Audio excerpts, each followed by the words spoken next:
game, Tanya bets her entire fortune. Her opponent smirks, chalking up his win to her bad luck. Her concerned caretaker, Aiden, asks if she's alright as she leans on him, utterly defeated.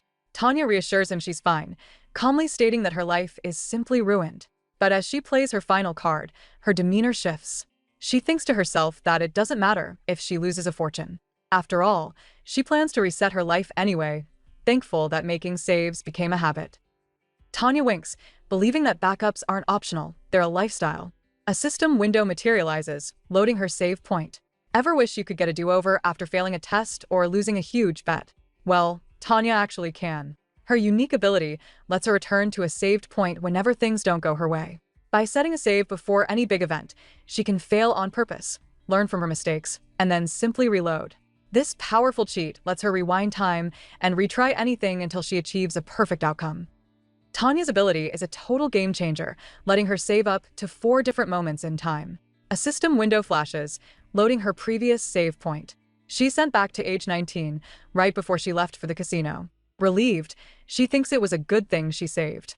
Standing before a closed door, she realizes she almost left without saying goodbye to her only friend, Elysian. She sadly accepts that she won't be able to see him for a long time, steeling her resolve for one last farewell.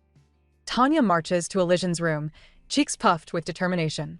She knocks and announces her arrival, but a cold voice from inside claims no such person lives there. Confused by his sulking, Tanya decides to play his game, declaring she'll hold her breath until he opens up. 10 long minutes pass. Just as she's about to give up, the door finally swings open with a magical glow. Miffed, she peeks inside, ready to give him a piece of her mind. Unfazed, Elysian simply looks up from his desk and says her name. Elysian tries to play it cool, reminding Tanya she's supposed to give him a year's notice for any favors. But she just laughs it off, insisting she only came to see him. Her surprise visit completely flusters the powerful Archmage, who blushes and awkwardly welcomes her to his lab. Over tea, he notes that she never visits without a reason and asks if something happened. Tanya's hands tremble as she poses a question. How would he feel if his entire life's work was suddenly erased by accident? Elysian is completely taken aback by her grim question, but he finds her serious expression amusing. He turns her own words back on her, asking if she wouldn't want to turn back time herself. Tanya admits that's exactly how she feels. She wants to start over from the very beginning.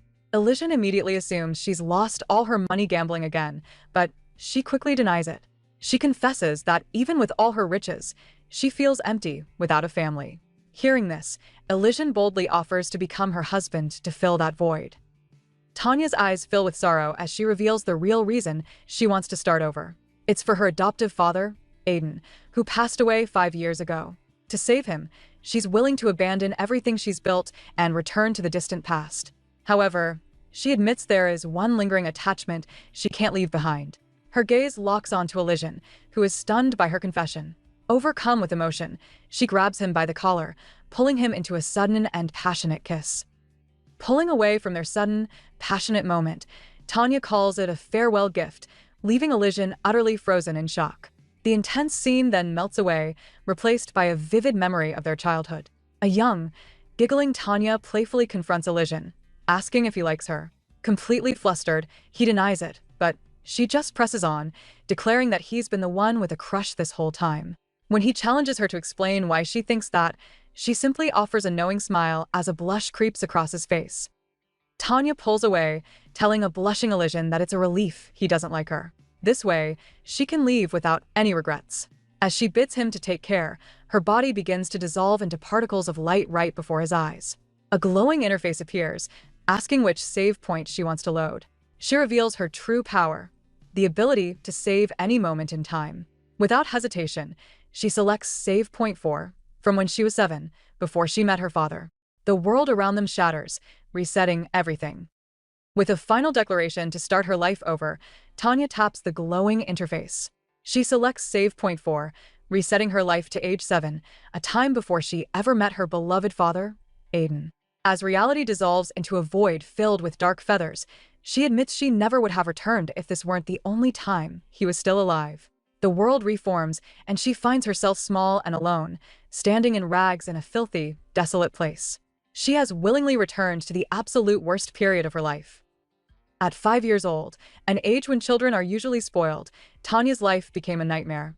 She was abandoned by her own uncle. Waking up alone in a dark, rain-soaked forest, she's terrified and confused. She calls out for him, her small voice lost in the storm. Catching sight of his figure walking away, she screams for him to come back, tears streaming down her face. But he never turns around, simply disappearing into the darkness and leaving the little girl utterly alone to face the terrifying night. Tanya snaps awake on the cold, wet ground, shaking off a horrible nightmare. She wonders if it was real. Alone in the pouring rain, the 5-year-old calls out for her uncle, her voice trembling with fear. She spots a figure in the distance and relief washes over her until she recognizes the silhouette. It's him, the man from her dream. As he walks away, she screams for him not to go, but he never turns back. He just disappears into the storm, leaving the little girl utterly and completely alone. Without warning, a monstrous claw strikes her down. Not understanding why, her life ends for the second time. But then, with a sharp gasp, she jolts back to reality, finding herself in the exact same cold, rainy forest. She's alive, returned to the moment just before the attack. It was in this terrifying instant that her ability first awakened.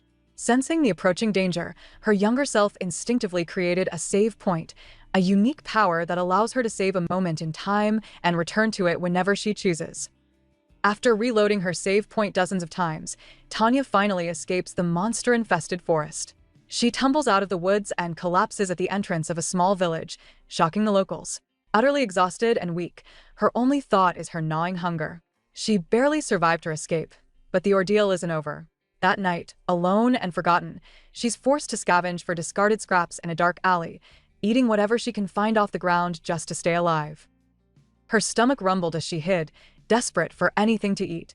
She was caught digging through a waste barrel by a village woman, who noted she'd finally found the one rummaging through the scraps. But instead of scolding the starving child, the kind lady offered a basket overflowing with fresh bread. Overwhelmed by the generosity, Tanya stammered her thanks and ran.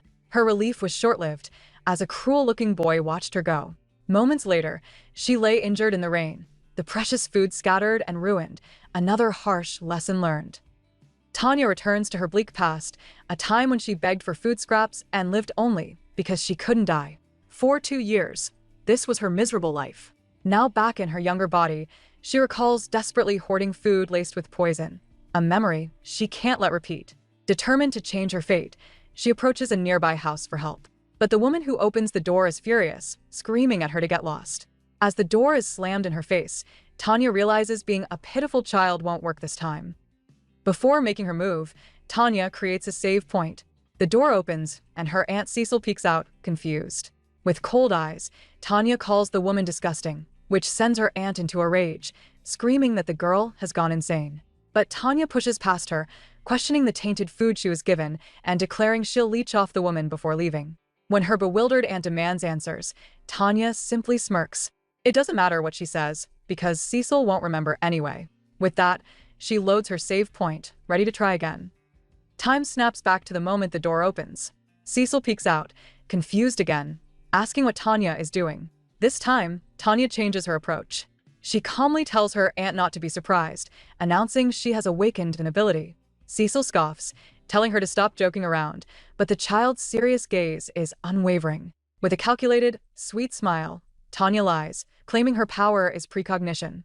In reality, her ability to reload time makes faking prophecies incredibly easy. Satisfied with this new strategy, she saves the current point. Cecil scoffs, accusing the little girl of mocking her. But Tanya calmly replies that she's offering her aunt the chance of a lifetime. To prove her precognition, she predicts that in 3 seconds, a man inside will smash a bottle and shout. Exactly as she says, the sound of shattering glass erupts from the house, followed by an angry yell. Cecil is completely stunned. Trembling, she asks why Tanya came to her. With a sweet, calculated smile, Tanya cheerfully explains it's because her aunt is the wealthiest person in the entire village. Stunned, Cecil ushers the girl inside. A man immediately starts shouting, furious that a filthy brat is in his house. Cecil calmly tells him to get more drinks, dismissing him completely. This moment triggers a memory for Tanya. In her past life, she was so focused on just surviving that she never got to properly thank her aunt. If she had perished then, she never would have seen her again. But now, With a dark, determined smile, Tanya declares that her second life truly begins with Aunt Cecil. The real game is on. Some time later, Tanya is living the good life, surrounded by a mountain of decadent sweets. Her friend Elysian watches her enjoy the feast and playfully asks if she isn't eating a bit too much. Tanya just puffs out her cheeks, retorting that everyone knows there's a separate stomach for dessert. She grows more serious, explaining that you have to enjoy these things while you can. She recalls a time when she couldn't even dream of such luxuries, and Elysian soberly agrees, remembering the massive famine they both lived through as kids. Tanya hopefully asks Elysian if they'll ever have to face such hardships again. Staring into her teacup, her mind flashes back to a grim memory of her past life, a starving child in rags, drinking a thin, watery stew by a pathetic fire. The luxury of her current life feels like a distant dream compared to that bitter reality. Later, her aunt outlines their plan. The roads are too dangerous to travel alone, so they will follow a merchant guild to the next town. Tanya agrees, silently recalling that last time, it was Aiden who helped her escape. Tanya sits in her new room, a little disappointed. She realizes she won't get to meet her savior, Aiden, the same way she did in her first life. Punching her pillow in frustration, she remembers that he's not supposed to find her for another 6 long months. But Tanya refuses to wait. Her eyes gleam with a fiery resolve. A memory of him reaching out to save her flashes through her mind. She misses her uncle desperately and vows to find a way to see him as soon as possible. The next day, Tanya locates the bustling merchant guild as they prepare for their journey. Their leader shouts for his men to finish packing as they're heading for the capital tomorrow. Without hesitation, Tanya walks right up to the man in charge. Amused, he notes she has a sharp eye to recognize him and asks what she wants. With a confident sparkle in her eyes, Tanya proposes they strike a deal. The guild master scoffs, saying he's only interested in things that make money, but Tanya assures him she isn't looking for a handout. Tanya boldly declares that any deal with her is a win-win. The guild master takes a swig from his flask, laughing at her nerve. He can't believe a little kid is acting like she has the upper hand. He asks what she could possibly offer. With a confident smirk, Tanya promises him incredibly valuable information. Amused by her confidence, he agrees to hear her proposal. Her first request is simple, a ride to the capital. But then her demeanor darkens as she makes a second, shocking demand. Help her send her own aunt to prison. To prove her point, Tanya reveals the dark bruises on her arm, explaining this is how she's treated. The guildmaster's face hardens, but he tells her it's not that simple to get someone locked up. Unfazed, Tanya asks if the rules change for criminals who traffic abilitors. The man's jaw drops.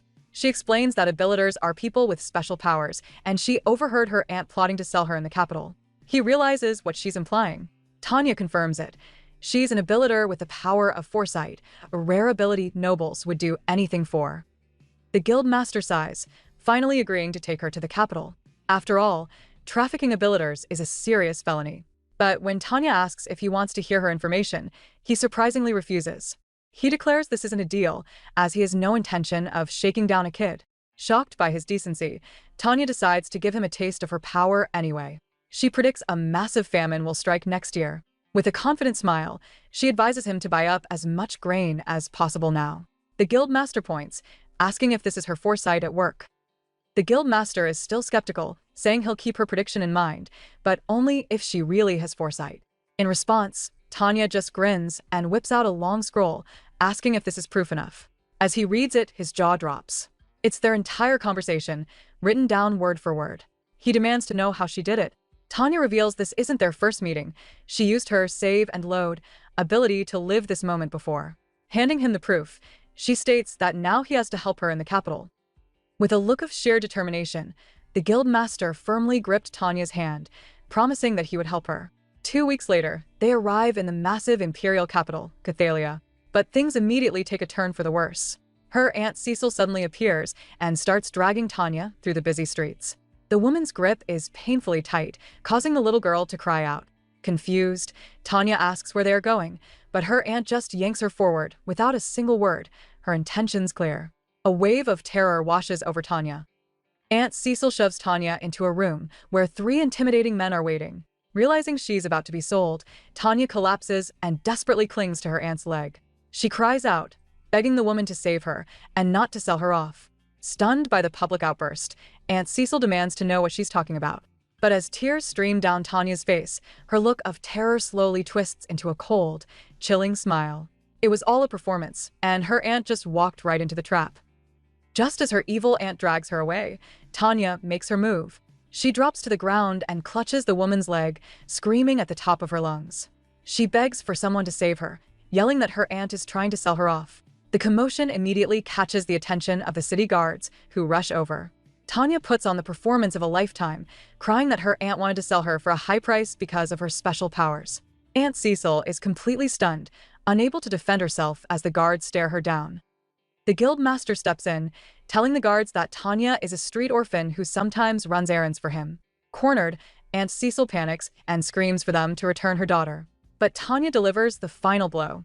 She quietly tells the guards the exact location her aunt was dragging her to, a specific cigar shop near the central clock tower. The guards exchange a dark look.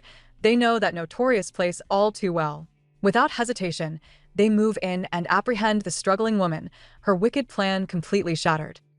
As the guards haul Aunt Cecil away, she screams for them to let her go. Aiden watches the chaos unfold, his face pale with shock as he cries out Tanya's name. But the little girl isn't a victim anymore. Standing safely next to the guildmaster, she turns back with an unnervingly sweet smile. She gives a final, cheerful wave, mouthing the words "good" and "bye" as her wicked aunt is dragged into the darkness. Aiden can only stare in stunned silence, realizing the innocent child he knew is long gone. As the guild master rides away with Tanya, he praises her quick thinking. He admits that when she mentioned the clock tower, he knew her accusation was real because illicit trades actually happen there. He asks if her foresight ability taught her that. Hugging him from behind, Tanya denies it, explaining that you just learn these things when you're surviving on the streets. Impressed, he offers her a position in his merchant group. But Tanya sweetly declines, even as he mutters that she could have been their ultimate ace. The carriage rattles down the cobblestone street, but Tanya isn't seeing the passing city. Her mind drifts back to a much happier time with the man who saved her. She remembers walking through a bustling market, her small hands clutching a bag of warm bread while he bought them both skewers. He would just laugh as she ate messily, gently wiping the sauce from her face with a warm smile. In that simple, perfect moment, looking up at his kind eyes, she finally saw him not just as a guardian, but as her dad. Her father gently touches her cheek, telling her not to call him that just yet. But the sweet memory shatters in an instant, leaving Tanya standing all alone in the darkness, the feeling of loss hitting her hard. Snapping back to the present, the carriage comes to a stop. The guildmaster asks if she's sure she wants to get off here. Tanya insists it's fine, thanking him for everything. He smirks, saying her tip about the poor harvest will make him rich. But she cryptically warns him that he needs to sell all that grain next year. The guildmaster is confused, so Tanya lays out her master plan. She reveals that in 2 years, a new farming method will cause grain yields to skyrocket, making next year his golden opportunity to sell high. Stunned by her incredible foresight, he laments having to let such a talented kid go. After they part ways, Tanya finds a quiet alley. This moment is too important to lose. She activates her unique power, creating a new save point in time. The world flashes, and we jump forward 5 long years, a period when Aiden was nowhere to be found. Tanya vents her frustration into a pillow. Shaun is ignoring her again, and she's had enough of his attitude. This annoyance quickly fades, replaced by a much deeper feeling. She remembers her past life, where even surrounded by incredible wealth, she felt completely alone. That's why she abandoned it all, to return to the one point in time when her beloved caretaker was still alive. Now, standing nervously before his door, she reminds herself to be brave. This new first meeting absolutely must begin with a smile. With a trembling hand, Tanya reaches out and knocks on the door. It swings open, revealing the one person she sacrificed everything to see again, Aiden. He stands there, looking down at the small child on his doorstep. All her promises to be brave and smile crumble in an instant. Seeing her beloved caretaker alive and well is too much to handle. The years of loneliness and loss come rushing back, and her golden eyes immediately fill with tears, spilling down her cheeks. This was the moment she had been waiting for. Tanya throws herself into Aiden's arms, holding on with all her strength as she sobs that she missed him. She begs him to never leave her again, admitting that if she's left alone one more time, she won't have the strength to stand back up. Aiden is completely bewildered, asking what this strange child is talking about. But then, Tanya's tears stop.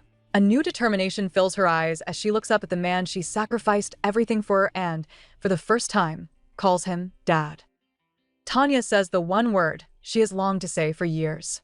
But calling Aiden Dad is a huge risk. She remembers how, in her past life, he absolutely hated it, even though he cared for her like his own daughter. Back then, whenever she couldn't hold it in, she would use her ability to turn back time.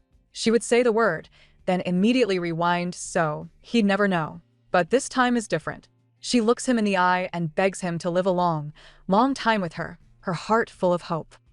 Having poured her heart out, Tanya decides this isn't the memory she wants. She needs their first meeting to be perfect, free of tears and sorrow. Activating her power, the world rewinds. Once again, she stands before Aiden's door, ready for a do-over. This time, she puts on a bright, innocent smile. She politely greets him as uncle and asks if he could spare a piece of bread. Her calm act works perfectly. A confused Aiden brings the small girl inside for a warm meal and asks for her name, officially starting their new life together. As Tanya enjoys the warm meal, Aiden cuts some bread and asks a simple question. Where's her guardian? His hands stop when she calmly replies that she's an orphan. She explains that the man who raised her abandoned her in a monster-filled forest 2 years ago.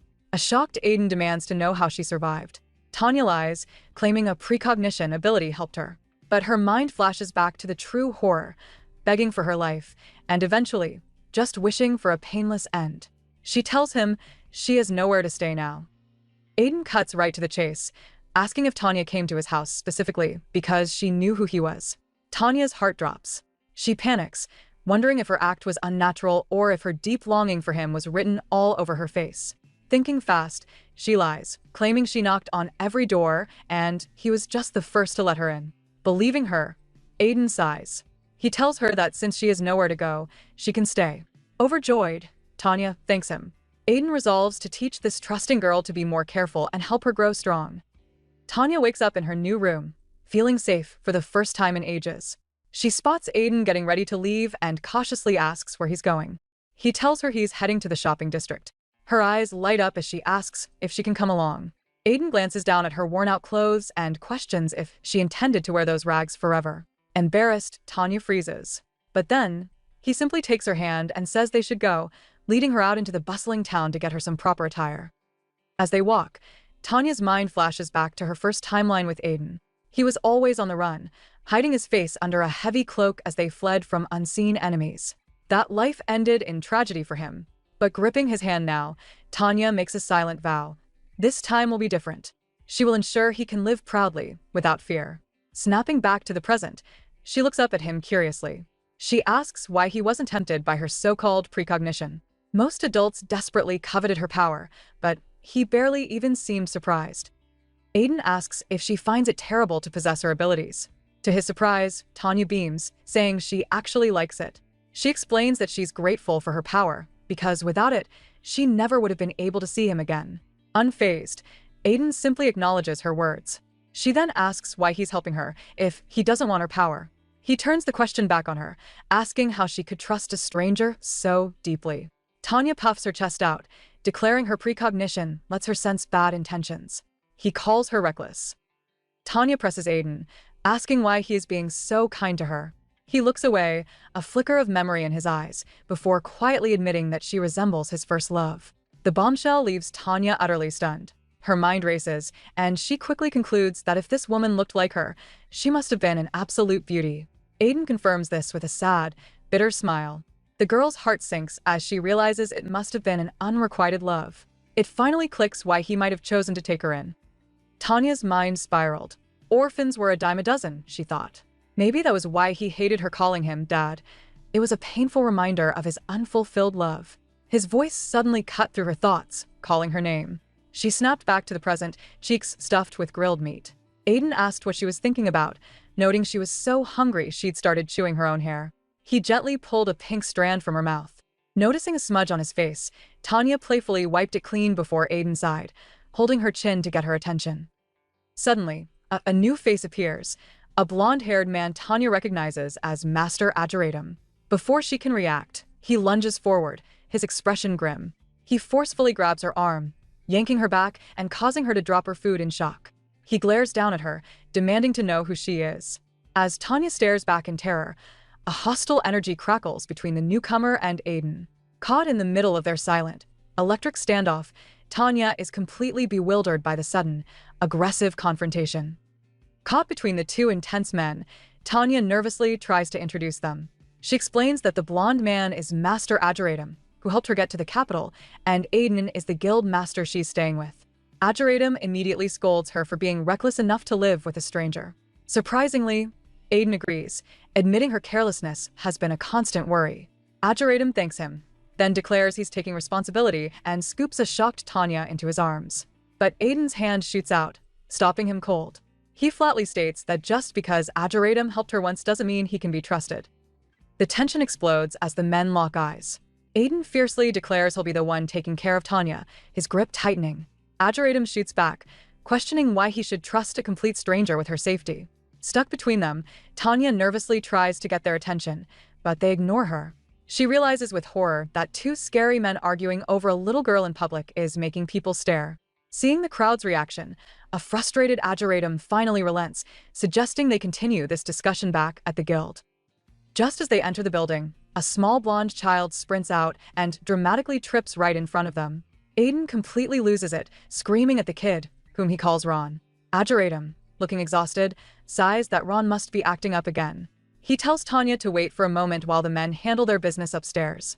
Before they go, Adjuratum instructs Ron, the same kid now lounging on a couch with a book, to keep their important guest company.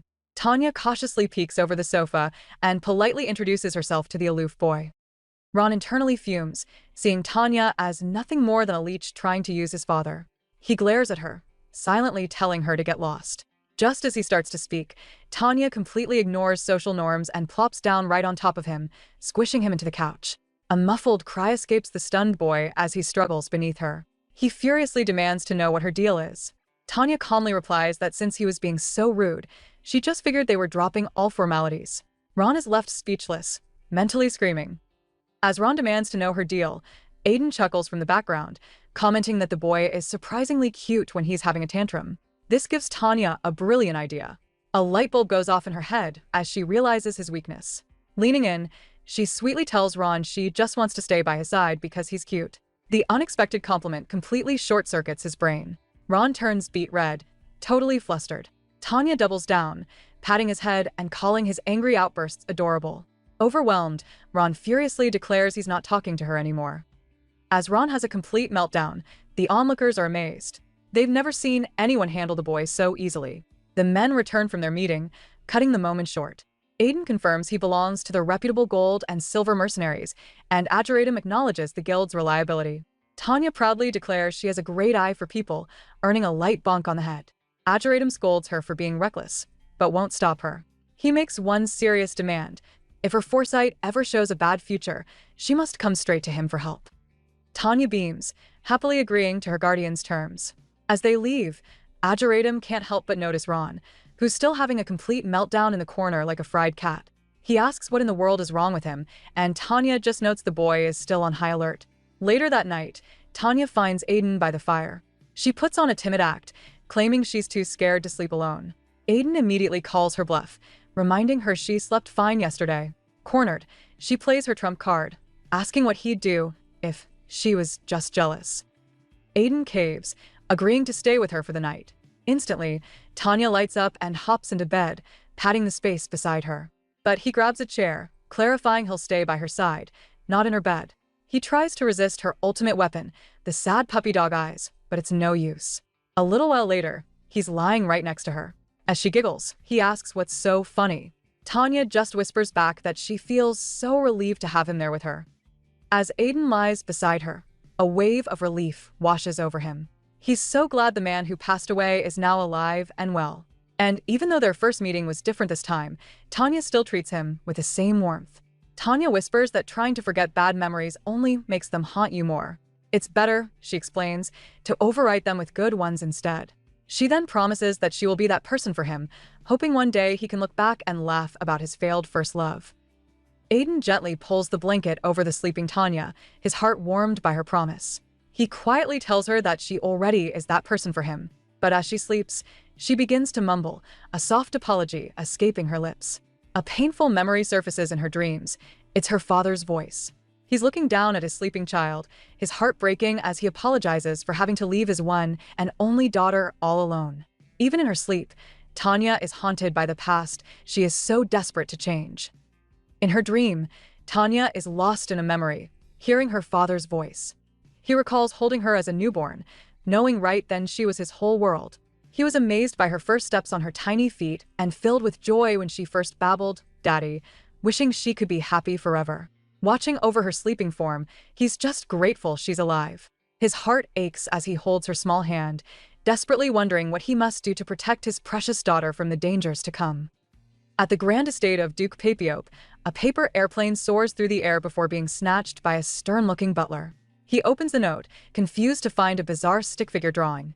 While he doesn't understand the message, he has a gut feeling the Duke is behind this and that a massive change is coming. Inside the lavish office, his premonition proves correct. The Duke has just made a shocking announcement to his aide, who can only stammer in disbelief. He wants to proceed with an adoption. The Duke calmly confirms his plan to adopt, but his aide is panicking. He calls the decision reckless, warning that choosing an heir from outside the bloodline is unprecedented and will spark fierce opposition. Unbothered, the Duke asks why not, casually reminding him the ducal seat was won through a brutal competition anyway. As his aide continues to protest, the Duke's expression turns icy. He declares that in his domain, he is the law. Gripping a letter opener, he asks a chilling question: don't those who break the law deserve the ultimate punishment? With his aide thoroughly intimidated, the Duke finally reveals his grand plan. He commands his staff to contact the Talent Academy and inform them to prepare. He has decided to choose his heir from among their students. Elsewhere, Tanya knows this crucial moment is fast approaching. It's been a month, and she has a strategy all her own. Her adorable drawings outline a 3-step process: enter the academy, win the selection tournament, and gain noble status. With that power, she can finally give her uncle Aiden the ultimate protection he deserves. As Tanya focuses on her plan to enter the academy, Aiden calls her for a simple breakfast. The meal starts cheerfully, but the mood shifts when Aiden's expression turns grave. He tells Tanya he has something important to discuss. Sensing the heavy atmosphere, she instinctively uses her ability to create a save point before asking what's wrong. Looking her in the eyes, Aiden drops a bombshell. He announces that he's going to leave and travel to a distant region, the very thing she returned to the past to prevent. Tanya lies in bed, remembering her past. Aiden was a mercenary who moved all over the empire, never staying put. Before he can finish his bad news, she hits him with her own. She confidently declares that she's going to enter the Papiope Talent Academy. Aiden is floored. He warns her the academy is a ruthless jungle where the empire's strongest students gather. To get adopted by the Duke, they would do anything to her. But Tanya is unfazed, insisting that a brutal battlefield is exactly where her powers shine the brightest. Tanya earnestly begs her uncle to trust her. After a long, tense silence, Aiden reaches across the table and gently takes her hand. Instead of arguing about the academy, he throws her a curveball, asking her to come with him on his travels instead. Tanya freezes in shock. She immediately knows it's impossible. In the future, she remembers, her presence only made him a target for his enemies. She was his fatal weakness. Tears streaming down her face, she clutches his hands and admits she just doesn't want to send him away. Aiden gazes at their joined hands, realizing he's grown far too attached. Overwhelmed by his determination, Tanya feels helpless and finally relents. She can't refuse his request to wait. They strike a deal. She will postpone entering the academy until he returns from his mission. Aiden gives her last-minute instructions, arranging for a neighbor to bring her food daily. Trying to look strong, Tanya tells him not to worry. With a heavy heart and a final, quiet farewell, Aiden turns and walks out the door, leaving her all alone once again. Just as Aiden turns to go, Tanya desperately grabs his cloak, telling him to wait. She rushes forward and clings to his leg, looking up with teary eyes and promising to wait for him. She begs him to be careful and come back safely. Overcome with emotion, Aiden sweeps her up into a tight embrace, vowing to return as quickly as he can. After he's gone, Tanya stands before the closed door. Though he told her to stay put, she ties her hair up with fiery determination, declaring that she can't waste a single minute. Tanya marches straight to the Ageratum Merchant Guild. Inside, a man looks up from his desk, startled as the door creaks open. He calls out, then freezes in shock when he sees it's just a little girl. Before he can question her, Tanya heaves a heavy sack forward, and a fortune in raw, sparkling gems tumbles out across the floor. The man points, completely stunned by the sight. Standing amidst the glittering pile, Tanya confidently addresses the guildmaster, asking if he's ready to make a contract with her. Tanya confidently proposes a deal to the guildmaster, Lord Sangdan. The man is initially skeptical, but his interest is piqued when she offers him something truly valuable.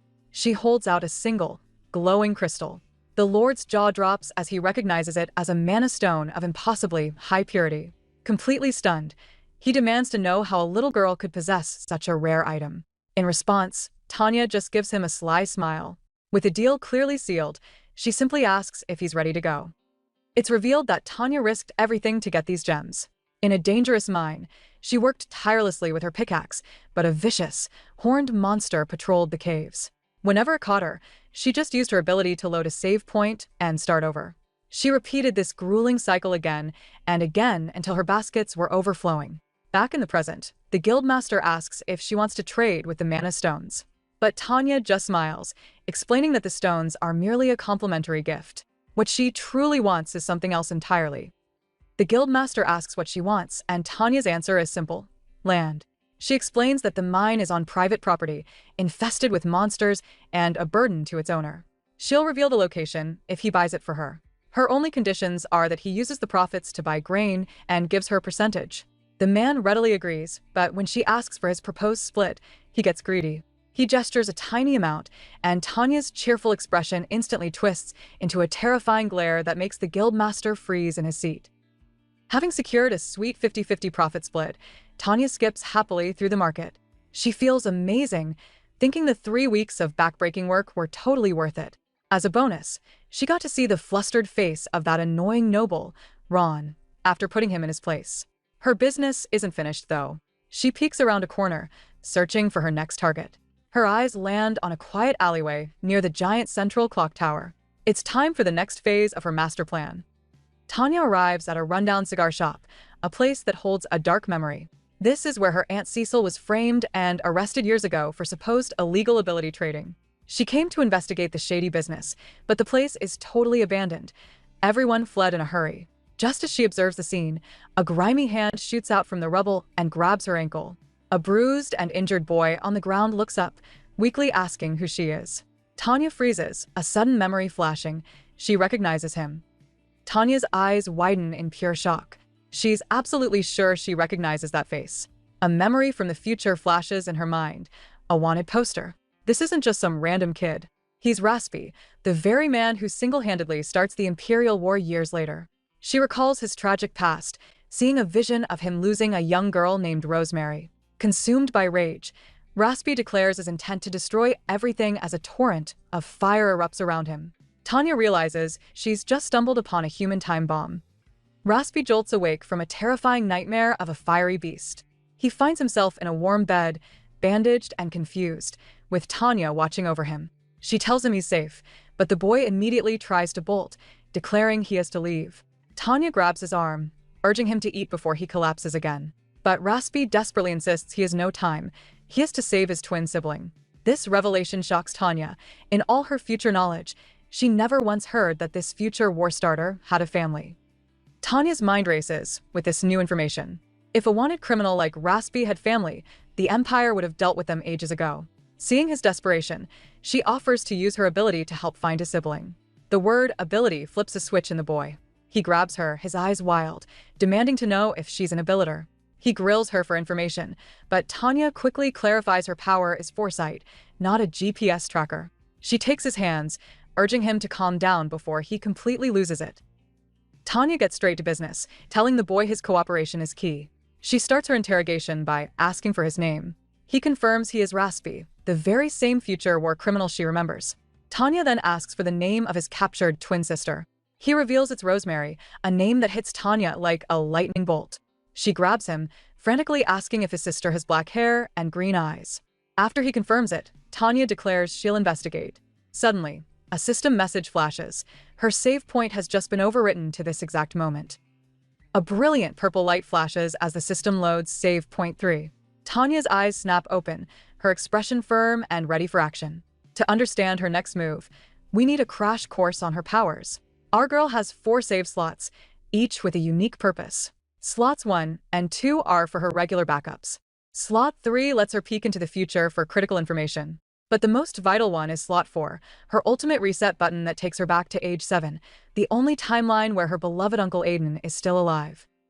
Tanya activates her 3rd save point, using her foresight to pinpoint Rosemary's location. The vision is a shocker. The girl is at House Papiope. Wasting no time, Tanya arrives at the Grand Estate.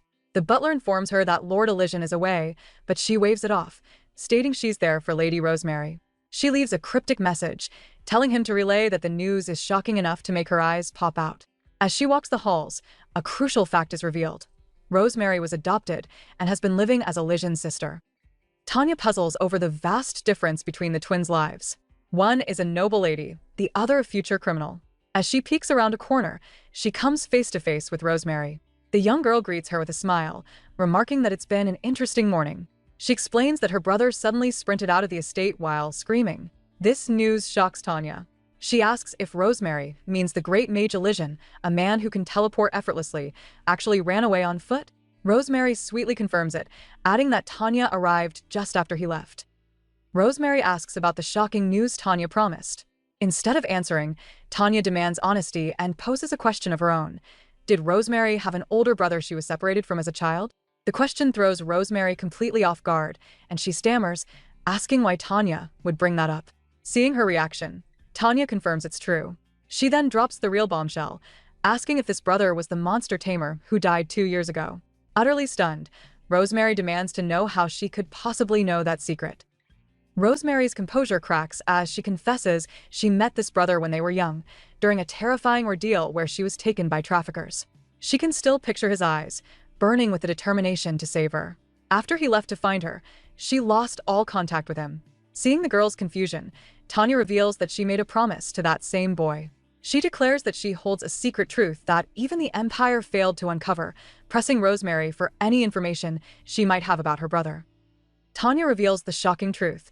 The Empire's most wanted criminal and Rosemary are blood-related. Rosemary trembles, claiming she doesn't know anything. But Tanya cuts through the denial with a single word: Raspy. The name hits the girl with the force of a tidal wave, leaving her stunned. Tanya explains that no one else ever uncovered that name. She heard it directly from him. Taking her hand, she begs Rosemary to trust her. Tears finally fall as Rosemary admits it's true. Raspy is the name of her twin older brother. Rosemary's story is a tragic one. She was captured by traffickers and locked away in a dark, underground cell. But suddenly, chaos erupted. It was her brother, Raspy. He was a powerful monster tamer, and he brought his beasts to tear the place apart. He commanded them to smash through the walls, creating a path for her escape. But the rescue went wrong. The traffickers fought back and overwhelmed him. Rosemary watched in horror as they dragged her brother away. After that day, he was gone, and she was forced to believe he was lost forever. Rosemary recalls seeing the wanted poster for a monster tamer who defied the Empire. Tanya confirms her suspicion. That man was her brother, Raspy. After saving his sister, Raspy was captured and subjected to unspeakable horrors, twisting his pain into a deep desire for revenge. While Tanya sympathizes with his past, she knows it doesn't justify the devastating war he will start, a conflict that claims countless innocent lives.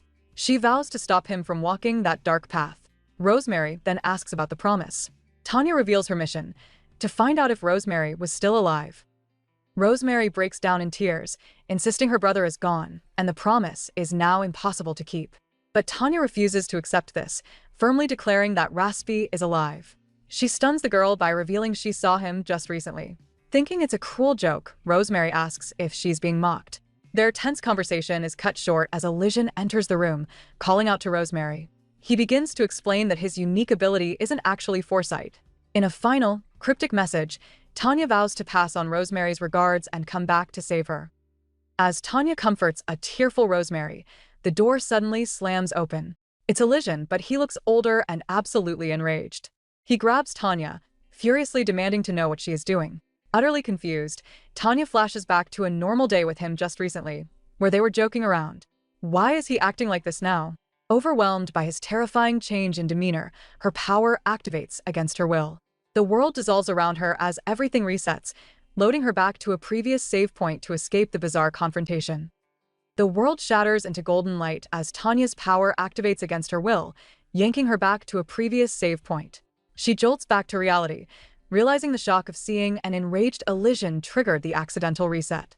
Trying to make sense of the bizarre event, she thinks back to her last save. The only thing that changed in this timeline was her meeting with Rosemary. Tanya is completely baffled. If that was the only difference, how could Elysian's reaction have been so terrifyingly different? The impossible question leaves her totally confused. Tanya jolts awake, her mind racing. She can't understand how Elysian's reaction could have changed so drastically. Mumbling to herself, she wonders why he got so angry just seeing her. Raspy, confused, asks her what she means. The reset has left her so disoriented, she can't even remember her last sentence. He reminds her she was going to check on Rosemary. Thinking fast, Tanya flashes a confident thumbs up. She quickly lies, claiming she just used her foresight. With a bright smile, she declares that she saw the future and Rosemary is definitely alive. Using her foresight, Tanya warns Raspy that rescuing his sister will be dangerous for him. But Raspy is unfazed, wiping away tears as he declares he doesn't care about his own safety. Tanya then asks the million-dollar question. Does he even know where Rosemary is? He freezes, completely stumped. Before he can spiral, Tanya shoves a piece of bread in his mouth. With a confident smile, she announces that she'll go with him. But first they need to eat. A rescue mission requires energy, after all. The next day, Raspy absolutely inhales his food. For a guy who is just crying about having no time, he's now stuffing his face like he hasn't eaten in a week. Tanya watches him, amused, and asks if the food is good. He gets totally flustered, blushing as he nods. After polishing off his entire bowl until it shines, Raspy clears his throat and asks if they can go. Tanya gets serious, questioning if he even has a plan to save his sister. With a confident smile, she reveals that she does. Tanya proudly presents her master plan via a crude drawing. Step 1. Raspy leads a monster army to cause chaos. Step 2. She swoops in to rescue Rosemary. She confidently asks if it isn't perfect. Raspy is completely baffled, pointing out that she has no combat abilities to pull this off. Tanya just giggles, claiming she's already seen her success through her foresight. Raspy lets out a heavy sigh, admitting he finds her suspicious. But after a moment, he takes her hand, sensing she truly means no harm, and pledges to follow her lead.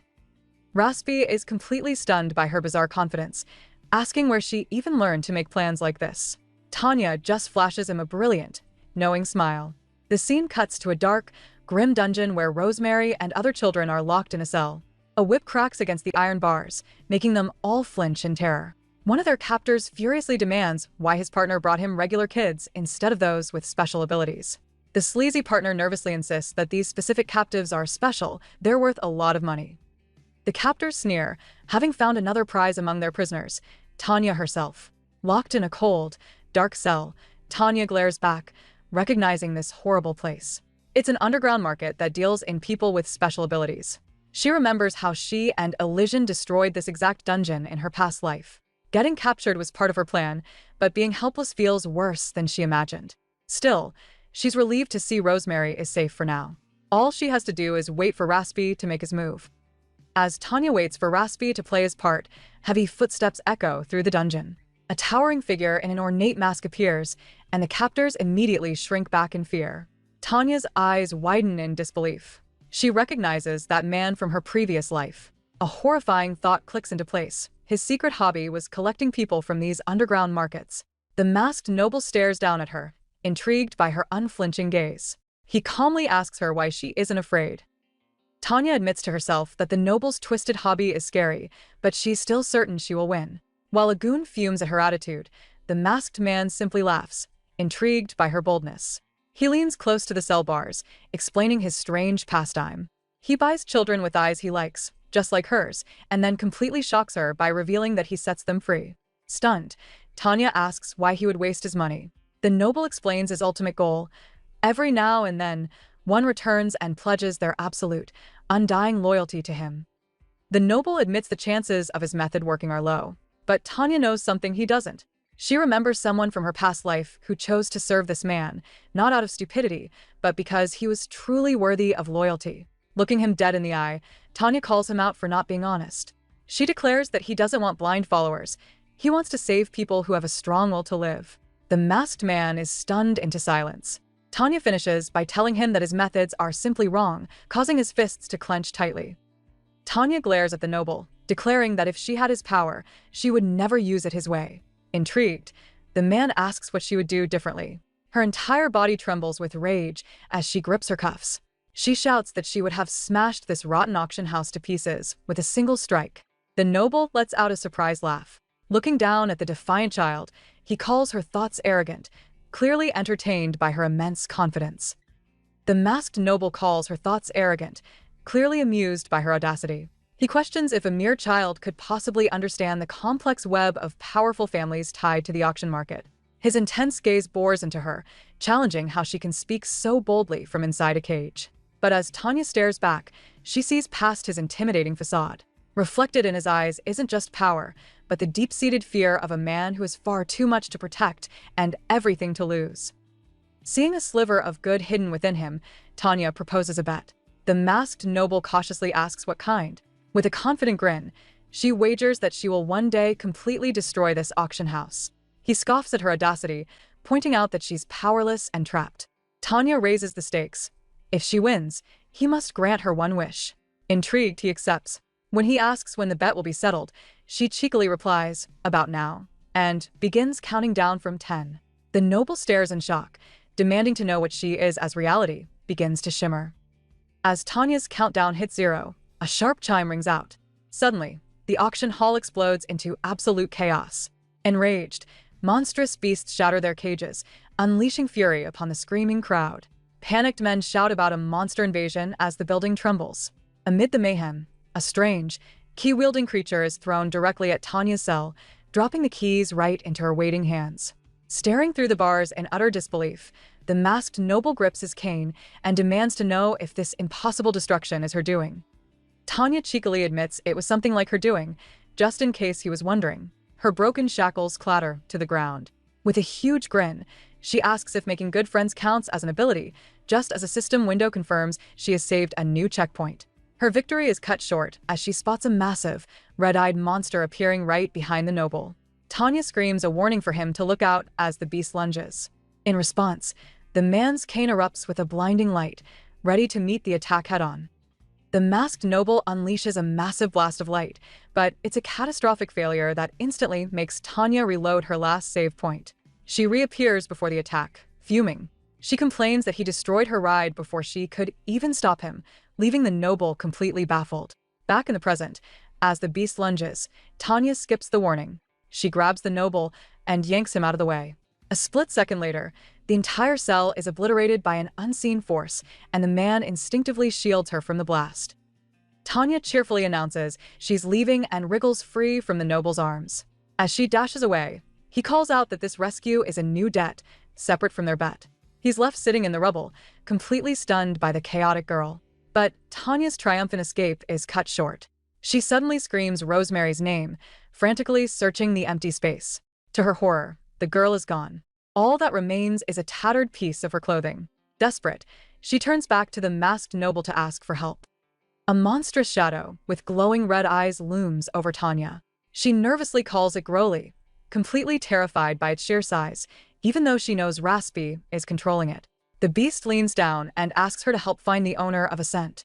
Wasting no time, Tanya presents the tattered piece of Rosemary's clothing.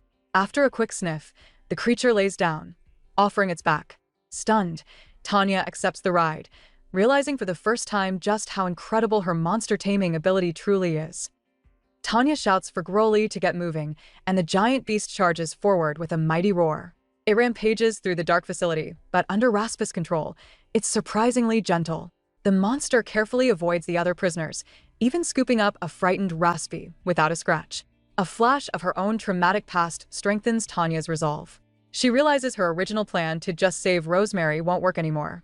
To rescue everyone, she needs to regroup with Raspy, and she needs to do it now. A terrified man scrambles through the dark halls, clutching Rosemary. He's furious, ranting about the humiliation he endured just to gather his products. He refuses to die like this, greedily planning to sell the girl for a huge profit. But his escape is cut short. From her perch atop the monster, Tanya's expression turns cold. She gives a simple, chilling command for Broly to tear him apart. The man looks up in pure horror as the colossal beast descends upon him with terrifying speed, its red eyes glowing in the darkness. Before the kidnapper can react, a massive force slams into him from behind. He's sent stumbling as Rosemary tumbles through the air, completely helpless. But Tanya is already there, swooping in to catch the little girl mid-fall. She holds her securely and offers a bright, reassuring smile. Tanya greets her like a princess, announcing she has come to save her. Overwhelmed with awe and relief, Rosemary looks up with tears in her eyes, tearfully calling Tanya her hero. The rescue mission is a success. Riding atop Broly, Tanya holds the rescued Rosemary in her arms. The little girl looks up with wide, tear-filled eyes, calling Tanya her hero. Tanya explains that Raspi, her brother, asked her to come. Overwhelmed with relief, Rosemary asks if this means she won't be sold to a scary place. Tanya pulls her close and shares a secret. There isn't a hero in the world who wouldn't save a princess. At her words, a brilliant, tearful smile spreads across Rosemary's face, full of hope and joy. With the mission accomplished, Tanya overwrites her save file, locking in her victory. She announces it's time to reunite with Raspi, and Rosemary happily cheers for her hero. But the scene shifts to Raspi, who is surrounded by absolute chaos. He watches as monstrous creatures overwhelm the criminals who tried to sell his sister. His fist clenches, his body trembling with pure fury. He vows that he will never forgive them for what they did. Suddenly, a panicked voice screams his name, cutting through the mayhem. A giant shadow looms over Tanya and Rosemary as they make their escape. Elsewhere, Raspi's relief at seeing his sister is cut short when glowing hands materialize and slam him into the ground. A woman with menacing, glowing eyes floats above the rubble, revealing the kidnappers have an ability user on their side. Tanya screams Raspi's name, realizing he's in mortal danger. Pinned by the mysterious power, Raspi struggles desperately, shouting that he's about to be finished if he isn't freed. Realizing she's outmatched, Tanya decides she must reload her save and try another way. But before she can act, a new player enters the field.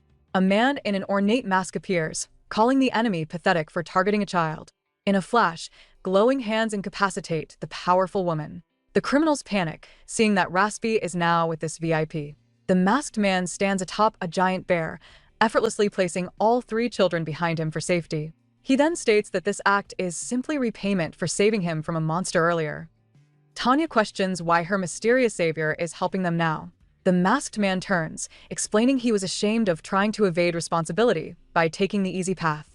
He declares they are now accomplices and reveals he's already freed the other captives. Looking over the ruins, he casually suggests blowing the entire place sky-high to leave no evidence. Instead of being scared, Tanya is completely starstruck. She declares he's so cool, she's considering making him her real grandpa. He accepts her words with dignity, calling it the highest of compliments. True to his word, the masked man unleashes pure chaos. A massive explosion of light and energy erupts, completely wiping the kidnapper's base off the map. When the blinding flash fades, the children find themselves safely transported to a peaceful forest, the danger now far behind them. Tanya gives their furry protector a final, heartfelt pat, thanking the bear for everything. As the creature departs, Raspi sighs in relief, noting that thankfully, no one seems to know who is responsible for bringing the monster there in the first place. As the dust settles, Raspi mentions that the village suffers from frequent monster attacks, which is a relief since it provides a perfect cover story. He then spots his little sister Rosemary, who immediately runs into his arms. Crying, she says she thought she'd never see him again. He holds her close, apologizing for being late and expressing how glad he is that she's safe. Watching this, Tanya remembers Raspi's grim fate in her first life. She knows his future is different now and hopes she can change Aiden's too. Raspi turns to Tanya, vowing to never forget this debt. Crying, little Rosemary promised she would never forget her hero. Tanya just laughed, jokingly telling her to pay it back double when she grew up. She then turned to Raspi, asking about his relationship with their mysterious masked savior. Raspi admitted he didn't know the man but pointed out that Tanya seemed suspiciously familiar with him. Thinking fast, Tanya brushed it off, claiming they only spoke a few times. She quickly changed the subject, asking if the siblings had a safe place to go. Raspi confirmed they were returning home, leaving Tanya concerned for them. Tanya admits she's sad to say goodbye so soon but wishes the siblings well, sure they will meet again. As they depart, Raspi and Rosemary thank their hero one last time. But their happy ending is nowhere in sight. Later that night, the two kids are huddled together in a cold, dark alley. Their moment of peace is shattered when a disheveled man stumbles out of the shadows. Trembling, Rosemary calls out to her brother as the menacing figure lurches towards them, their newfound safety already gone. Huddled in the alley, Rosemary asks her brother why he lied about having a home. With a heavy heart, Raspy explains he couldn't burden their hero anymore after she saved their lives. Their conversation is cut short as a dark figure looms over them. Before the kids can even scream, a pair of large hands snatches Rosemary away. Raspy cries out her name in terror, but he's silenced and grabbed from behind. The siblings are dragged into the darkness, leaving nothing but a discarded blanket on the cold stone floor. The rhythmic clatter of horse hooves and carriage wheels fills the darkness. Blindfolded and terrified, Raspy has no idea who his kidnappers are or where they're going. He debates using his secret ability, but the risk is too great. A single misstep could put his little sister, Rosemary, in even more danger. Acting recklessly is not an option. With Rosemary shivering beside him, Raspy knows he has to endure this for now. He clenches his fists, resolving to wait for the perfect moment to turn the tables on their captors. As footsteps echo in the dark, Raspy's eyes fly open in shock. He can't believe who is standing before him and the other captive children. It's Tanya. She dangles a black blindfold from her fingers with an innocent smile. This whole kidnapping was her doing. She remembers asking the siblings if they had a place to go. Raspy insisted they did, but she could tell it wasn't a real home. Unwilling to let them return to a dangerous life on the streets, Tanya decided to take matters into her own hands. So how did our girl pull off this master plan? She went straight to her buddy Ron and asked for a favor: find the siblings and bring them to the estate. Seeing it as a simple task, Ron happily agreed. Flash forward, and Raspy and Rosemary are sleeping soundly in a warm, comfy bed for the first time in ages. But her caretaker, Aiden, isn't too happy about the whole kidnapping stunt. He asks if she really had to cause such a scene, but Tanya insists it was the only way to get them out of a dangerous area quickly and quietly. After a good night's sleep, Tanya unveils her big plan. She takes the siblings to a massive, jaw-dropping building that Raspy immediately recognizes as the famous Papiope Talent Academy. With a huge smile, Tanya announces the entrance exam is in a few days and suggests they enroll. Raspy is completely stunned. He argues it's impossible. It's a school for geniuses, and they can't even read. But Tanya cleverly points out that he only listed obstacles, not objections. Seeing their flustered but hopeful faces, she knows she has their silent approval. To solve their literacy problem, Tanya pulls out her secret weapon, the complete answer sheet for the Academy's written exam. Raspy's jaw hits the floor, asking how she even got this. With a cheeky wink, Tanya explains it's all thanks to her special foresight. She reveals that she made a save point, went through a few days of intense labor to get the answers, and then simply reloaded time. After the siblings memorize everything, they easily pass the test. Now, Tanya is called into an examination room, ready for her own trial. Tanya sits before the Academy's judges for her own ability assessment. One examiner flips through her application, noting that she's awakened to power, but left the description blank. He asks her what kind of ability it is. With a sweet smile, Tanya calmly reveals that she can see the near future. The room falls silent for a moment before the judges erupt in chaos. They leap from their chairs, shouting that a foresight ability is completely unprecedented. As they panic, Tanya just thinks their over-the-top reaction is finally a normal one. The lead examiner declares they must immediately test her power.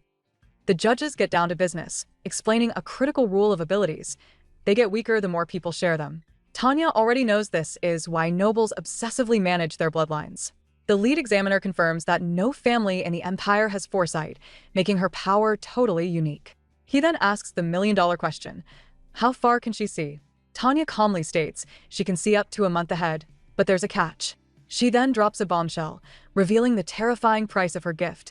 It consumes her own lifespan. The judges exchange worried looks, concluding that her foresight comes with a heavy price.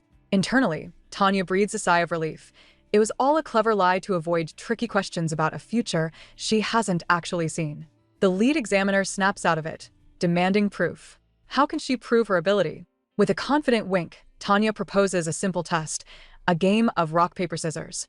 The judges are stunned silent by the childish suggestion, but quickly agree that it's a fun method. A few minutes later, the test is over. After countless rounds of rock, paper, scissors, the judges are an absolute mess. One of them yells in frustration after losing yet again. The results are in: Tanya wins with a flawless score of 30-0. Having aced the second test, she's immediately escorted to the final exam, crisis management. An attendant leads her to a massive set of doors, explaining that no abilities are allowed inside. She must rely solely on her own judgment. Holding a small lantern, Tanya steps into the pitch-black room as the doors slam shut behind her. The test has begun. The room is pitch black, her small lantern the only light. It reveals she's standing inside a massive, dark maze. Unfazed, Tanya declares she'll pass this exam in record time. Her footsteps echo as she sprints into the winding corridors. But her determined expression suddenly shifts. A sly, almost wicked grin spreads across her face. Peeking around a corner, she lets out a quiet, mischievous chuckle. This little girl is definitely up to something, and it probably isn't just solving the maze. Tanya sprints through the vast, dark maze, her path certain. She confidently calls out every turn, aiming for a perfect score to catch the attention of a certain duke. Her flawless run, however, is suddenly cut short. A menacing hiss echoes from the shadows ahead. A monstrous purple snake with glowing eyes and massive fangs materializes from the darkness, blocking her way. The first stage has officially begun, a random monster summoning. The beast prepares to unleash a cloud of poison, and our girl is its only target. But instead of panicking, Tanya just looks annoyed. She leaps forward, launching a powerful flying kick that sets off a massive fiery explosion, engulfing the monster completely. The maze is thrown into darkness, filled with the sounds of a swift, one-sided beatdown. Thuds and smacks echo through the corridor as she moves too fast to be seen. When the chaos finally settles, Tanya is standing there with a smug, cat-like grin. Looking down at the smoking remains of the beast, she casually says, "Hi there."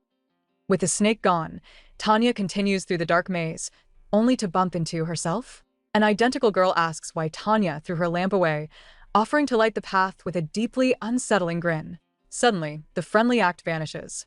The girl lunges, her face twisting into a horrifying version of Tanya's own.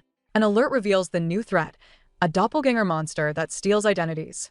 The creature grabs Tanya, intent on taking her life. Pinned to the ground, our girl struggles for air and weakly tells her evil copy to just shut up. As her evil copy rants, Tanya just complains that it's too loud and she's on a timer. The doppelganger screeches, demanding Tanya look at its face. Instead of cowering, our girl lands a solid punch, casually calling it pretty before pointing out it has food stuck in its teeth. The monster totally falls for it, frantically checking its mouth. Tanya smirks, revealing the secret. Doppelgangers feed on fear. Since she's not scared, the monster is powerless. This is why Raspy and Rosemary passed so easily. The creature's threats fall completely flat. Tanya grabs her evil twin, whose annoying voice is apparently painful to listen to. Defeated, the doppelganger sullenly walks beside her through the maze. The copy asks if she's scared now that they've stopped, but Tanya just points ahead. "No," she says calmly, gesturing to the brightly lit exit. The monster can't comprehend her lack of fear, calling her a strange human before completely shattering into dark energy. With the creature gone, Tanya pushes open the golden doors. It's finally time. Only the last stage remains. Tanya steps into the final stage, where a twisted test awaits her. 2 boxes sit in the room. Inside one box is a single pregnant rabbit. In the other are 5 old and sick rabbits. Above them, 2 ropes are rigged to massive water tanks, forcing her to make an impossible choice: which group lives and which group gets submerged. This is the classic trolley problem, designed to see if she'd sacrifice the few to save the many. But Tanya already knows this game. It's a trap with no right answer. Tanya realizes the final test is just a mind game. It's designed to reveal her values, but it doesn't actually affect her score. Knowing this, she completely breaks the system. Instead of choosing which rabbits to sacrifice, she lies down between the 2 boxes. With a confident smile, she declares that she won't choose. Her decision is to sacrifice no one. This isn't just empty bravado. She knows she has the power to make it happen. Overjoyed, Raspy and Rosemary rush to Tanya, showing her that they passed the exam. All thanks to her help. With tears welling up, Rosemary asks if this means she finally has a real home and won't be hungry anymore. Tanya gently reassures her, and the little girl throws her arms around her in a grateful hug. But the sweet moment is cut short when Aiden enters. He announces the exam results are in, but his serious expression hints at trouble as he asks to speak with Tanya privately. Meanwhile, news of Tanya's insane test scores travels fast, reaching a very powerful noblewoman. A flustered attendant bursts into her office, reporting that a child has just broken every record in the center's history. The noblewoman is intrigued when she hears the girl's ability is foresight, seeing it as a golden opportunity. But her expression darkens when she learns Tanya wants to delay her admission. Suspicious, she demands to know the girl's background, but there's nothing. Staring at Tanya's photo, the noblewoman decides this exceptional child must be brought under her control. The powerful noblewoman looks at Tanya's file with a cunning smile. She sees a perfect, moldable talent who hasn't been exposed to the outside world yet. But she also knows that other noble families will be desperate to claim a prize like Tanya. Tapping the girl's photo, she makes a swift decision. She declares that a new adoption competition will be held in just 1 month. Her nervous attendant points out the huge risk. If another child wins, they'll lose their golden opportunity for good. Tired but relieved, Tanya walks home under the moonlight. She smiles, glad everything ended well and that Raspy and Rosemary both passed the exam. At the gate, the grateful siblings promise to save her a spot for when she returns. They swear to protect her hero status, making sure no one else at the training center will dare to challenge her. A bit overwhelmed by their fierce loyalty, Tanya thinks they're treating her like a gang boss. She knows that her future at the academy will just be one tough competition after another. Arriving home, Tanya feels good knowing her friends are now safe. She spots a basket by the door, assuming the lady next door left it. Peeking inside, her face lights up at the sight of a delicious-looking meat stew. She happily picks up the basket, but her celebration is cut short by a cold, angry voice. Her caretaker, Aiden, demands to know where she has been all night without coming home.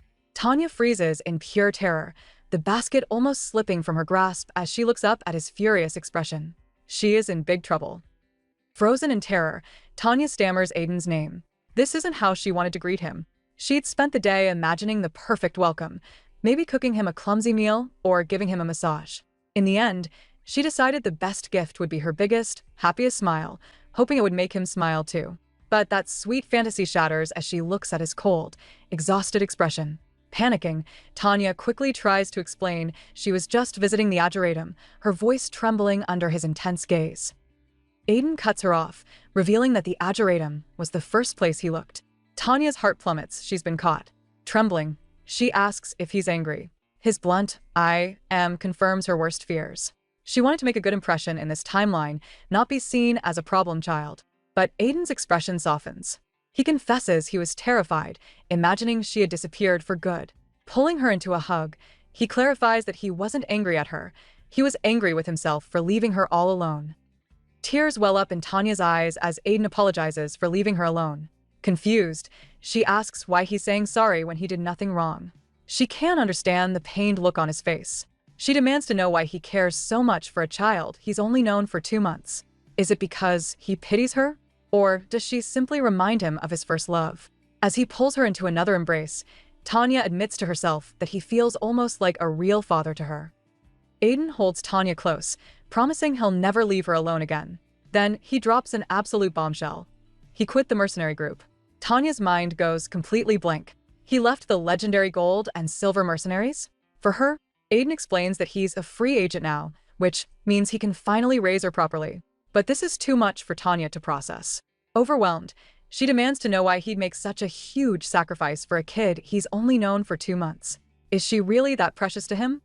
Aiden gently takes Tanya's hand, his gaze firm but kind. He tells her plainly that she is precious to him. Tanya's brain completely short-circuits, leaving her utterly speechless. With the warmest smile she has ever seen, Aiden asks the one question she never, ever expected to hear in this lifetime. He asks if she will become his daughter. Tanya's heart thunders in her chest. Overwhelmed, all she can do is stammer out a single word as her mind reels from the shocking proposal. "Uncle." Tanya's mind races. What is she supposed to say? She flashes back to her first life, where Aiden absolutely hated it when people mistook him for her father. Now he's asking her to be his daughter for real. A huge part of her just wants to say yes and finally be happy. But a dark memory stops her cold, the image of Aiden dying in front of her. If she accepts this for herself, she can't guarantee his safety. Her powerful save and load ability isn't enough to protect him unless she eliminates the real threat for good. Tanya's mind races, settling on a painful decision. To truly protect Aiden, she must stick to her original, calculated plan, join a powerful noble house, and hire him as her knight. With a heavy heart, She pulls her hand back, apologizing that she can't become his daughter. But Aiden refuses to let go.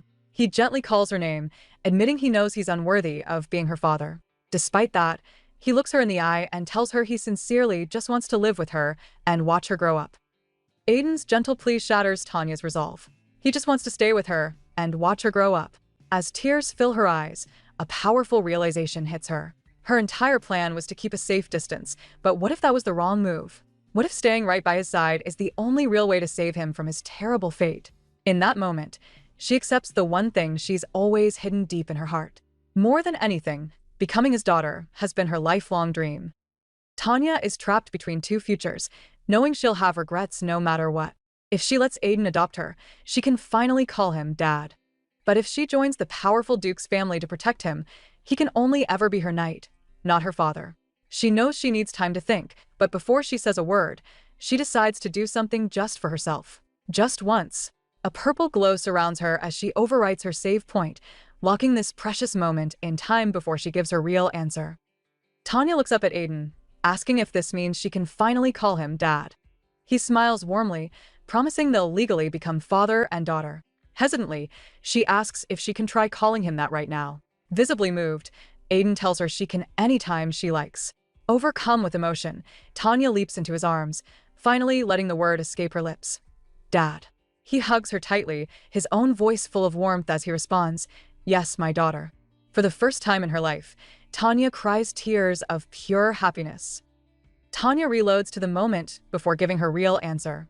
She tells Aiden she's overjoyed he wants her as his daughter, but she needs time to think. Her mind flashes back to the first timeline, his lonely death and the inheritance he left her. She'd never understood it before. But now, a critical question arises. Did the Aiden from her past also see her as his daughter? It's the only explanation. Overwhelmed by this thought, she buries her face in his shoulder and cries, finally understanding his feelings. Tears of joy stream down Tanya's face as she finally calls Aiden Dad. He holds her close, his voice full of warmth as he calls her his daughter. Even though she plans to turn back time, this single moment of happiness is real, a memory she vows to cherish forever. With a flash of purple light, she reloads her save point. Aiden is left utterly baffled by her cryptic words. Back in the present, she tells him that while she's overjoyed by his offer, she needs some time to think before giving him a real answer. Tanya pulls back, telling Aiden she needs some time to think about his offer. She apologizes for not giving him an answer right away, but he's completely understanding. He reassures her that he brought it up too suddenly, and she doesn't need to feel sorry. Determined, Tanya clenches her fist and gives herself a deadline. 1 week. She'll use that time to find another way out of her situation. If she can't, she promises to go to the Talent Academy without complaint. A week later, she wakes up, still with no solution. With her deadline up, Tanya desperately searches for another way out. She opens her save file menu, her eyes landing on the point where Aiden asked her to be his daughter. It's a moment too precious to lose. She thinks about keeping it as her main reset point, flashing back to her miserable, lonely life before he found her. But she quickly dismisses the idea. Too many things have changed since she returned. She absolutely must protect the save file from before she met him, her only true backup. Suddenly, a knock sounds at her door. The knock on the door is Aiden calling her for lunch. Tanya sits down at the table, but her good mood vanishes when she sees the meal. Eggplant, the one vegetable she can't stand. Thinking on her feet, she invents a crazy story about a medical condition that makes her fly into a rage at the sight of it. Instead of scolding her, Aiden just laughs and offers to eat her portion. Surprised, she asks why he isn't mad. He smiles warmly, saying he likes her picky eating because it reminds him she's still just a kid. Aiden tells Tanya she can be as spoiled as she wants because that's a child's job, after all. She takes a big bite, happily declaring it delicious despite the hint of eggplant. Relieved, Aiden promises to leave it out next time. Tanya is struck by his warm smile, imagining him being incredibly popular. This sparks her curiosity, and she asks if he's ever thought about dating someone. Aiden's expression turns serious. He admits that after what happened with his first love, he never had the desire to meet anyone new. Tanya instantly panics, regretting her question. Tanya immediately starts apologizing, thinking she brought up a painful memory. But Aiden corrects her, explaining that she misunderstood. His first love isn't gone, they just ended things on bad terms. He insists that when he thinks of her now, he feels nothing at all. Though Tanya remembers him looking bitter about it before, she decides to just accept his answer and enjoy her food. A month later, while Aiden is out, she sneaks off to the Papiope Talent Academy, knowing it's time to make a final decision. Tanya arrives at the academy, deciding she just needs one more week. Her plan is immediately derailed when she overhears two other children gossiping. They're talking about an adoption tournament, and one boy dreams of being chosen by the Duke. But then the crucial detail drops. The tournament is tomorrow. Tanya freezes in shock. That's not right. In her previous timeline, the event wasn't until the end of the year, but it's only June. Panic sets in as she desperately wonders why the schedule has been moved up so suddenly. As Tanya creeps through the academy grounds, she overhears two students gossiping. They debate who will win the tournament, with one betting on the prodigy, Elysian. The other brings up Raspy, a powerful monster tamer, as a worthy opponent. They also mention the mysterious student who broke the entrance exam record. Hiding behind a bush, Tanya's heart pounds as she realizes they're talking about her. Despite their speculation, her mind is made up. The person she truly wants to see is Elysian, and she's determined to find him. Tanya's determination falters as she remembers the original timeline. Elysian was supposed to be the second child adopted by the Duke. If she gets chosen instead, his entire future will be thrown off course. She once told herself it would be fine, that he'd just be adopted later. But now, the reality of taking his place fills her with overwhelming guilt. This feeling grows with every change she makes. It's also why she saved Rosemary. Tanya feared that her interference would stop Rosemary from being adopted as the third child later on. Tanya starts to second-guess everything. Maybe it would be better to just stay as Aiden's daughter? Her fear spirals. What if her selfish actions end up making everyone else unhappy? But then, a memory of Aiden flashes in her mind. He had told her that she came back to protect what was most precious and warned her not to lose resolve. Snapping back to reality, Tanya steels herself. Her only mission is to find a way to save him, period. She walks up to an academy staff member and offers a hesitant hello. Tanya walks up to a staff member and explains she's there to apply for admission. The woman calmly takes her acceptance certificate, but her eyes go wide when she reads the name. Realizing she's standing before the legendary student who broke all the records, she totally freaks out. Stuttering, she confirms it's really her before sprinting away in a panic.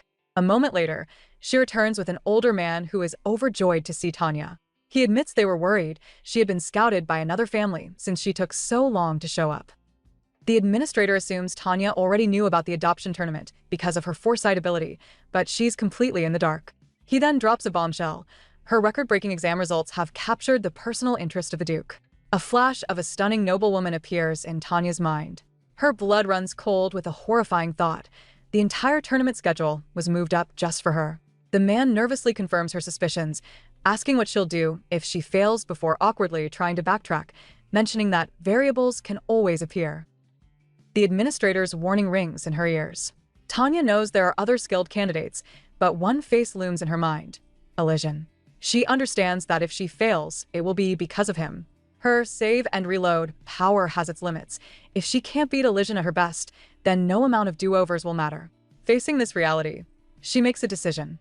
If she loses, she'll quit the institute and simply live as Aiden's daughter. Informing the man she'll be back tomorrow, Tanya turns and hurries home. As Tanya hurries away, a familiar voice calls her name. She stops in her tracks, shocked to see Elysian standing on the stairs.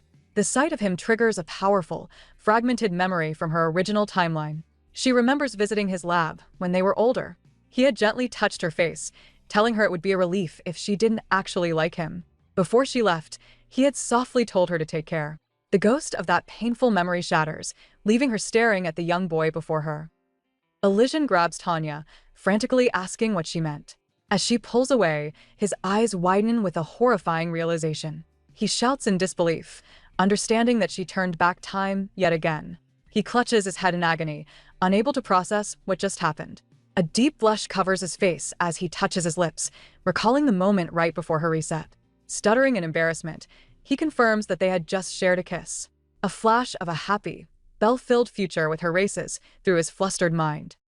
Elysian's mind flashes with sweet daydreams of a life with Tanya, but his bliss quickly sours into fury. He can't believe she reset time right after their kiss, trying to pretend it never happened. Internally fuming, he declares that if she's going to act so boldly, she needs to take responsibility. He resolves to go find her and force her to confess as a punishment for her actions. But as he moves, he freezes. Looking at his own hands, he's horrified to see how small they are. The terrible truth dawns on him. The world warps around Elysian, and he finds himself in a strangely familiar hall. He recognizes it instantly, the Papiope Talent Training Institute. A jolt of panic hits him as he connects this. He rushes towards a large mirror, his heart pounding. Staring back isn't the young man who just shared a kiss, but a wide-eyed 10-year-old boy. The devastating realization hits him like a physical blow. Tanya didn't just reset a few seconds, she threw them both back 12 years into the past. Elysian calmly drops a bombshell, revealing he always knew Tanya could turn back time. While everyone thought he was powerless, he secretly possessed an ability that could nullify the powers of others. Because of this, he was completely immune to her resets. Every single time she reloaded, hundreds, even thousands of times, he was dragged along, remembering everything. He admits he lived through her constant do-overs without much complaint, since her limit had always been just a couple of months. But this massive 12-year leap back was something entirely new. Elysian admits he always assumed Tanya's power had a limit. He was utterly shocked to realize she could rewind time by a full 12 years.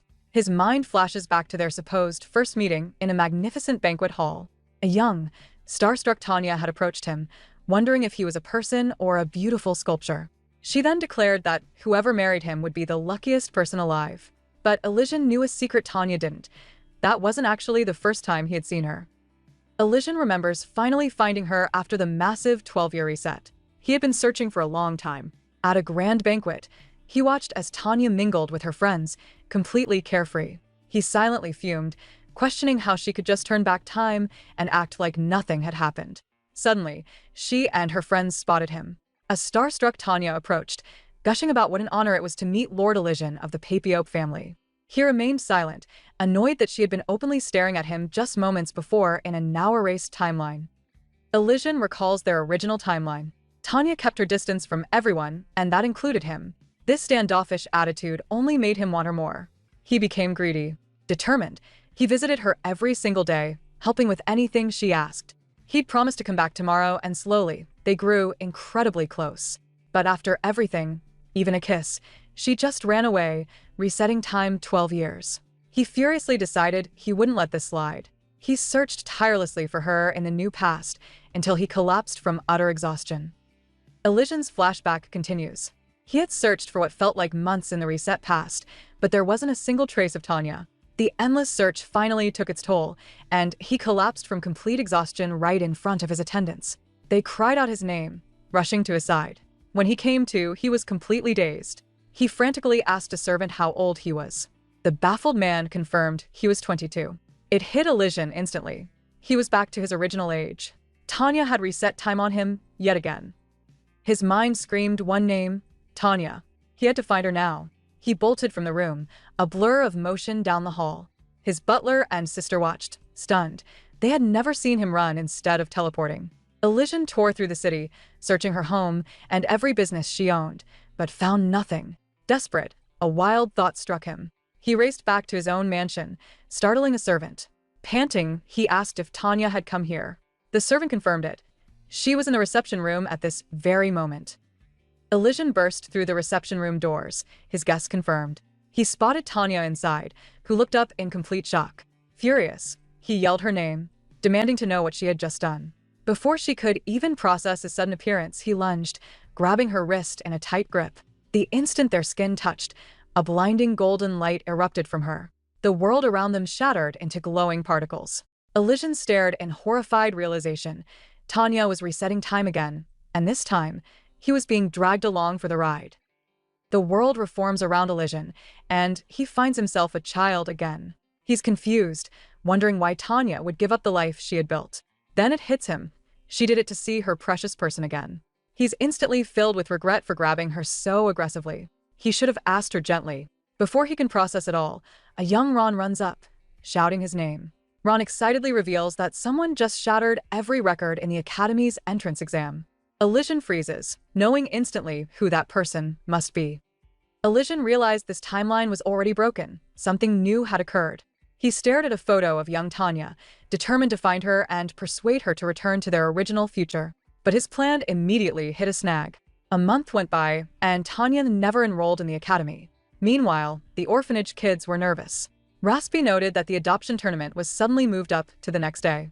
Even worse, Rosemary was with her real older brother, a massive change from before. He had no idea what Tanya was trying to do.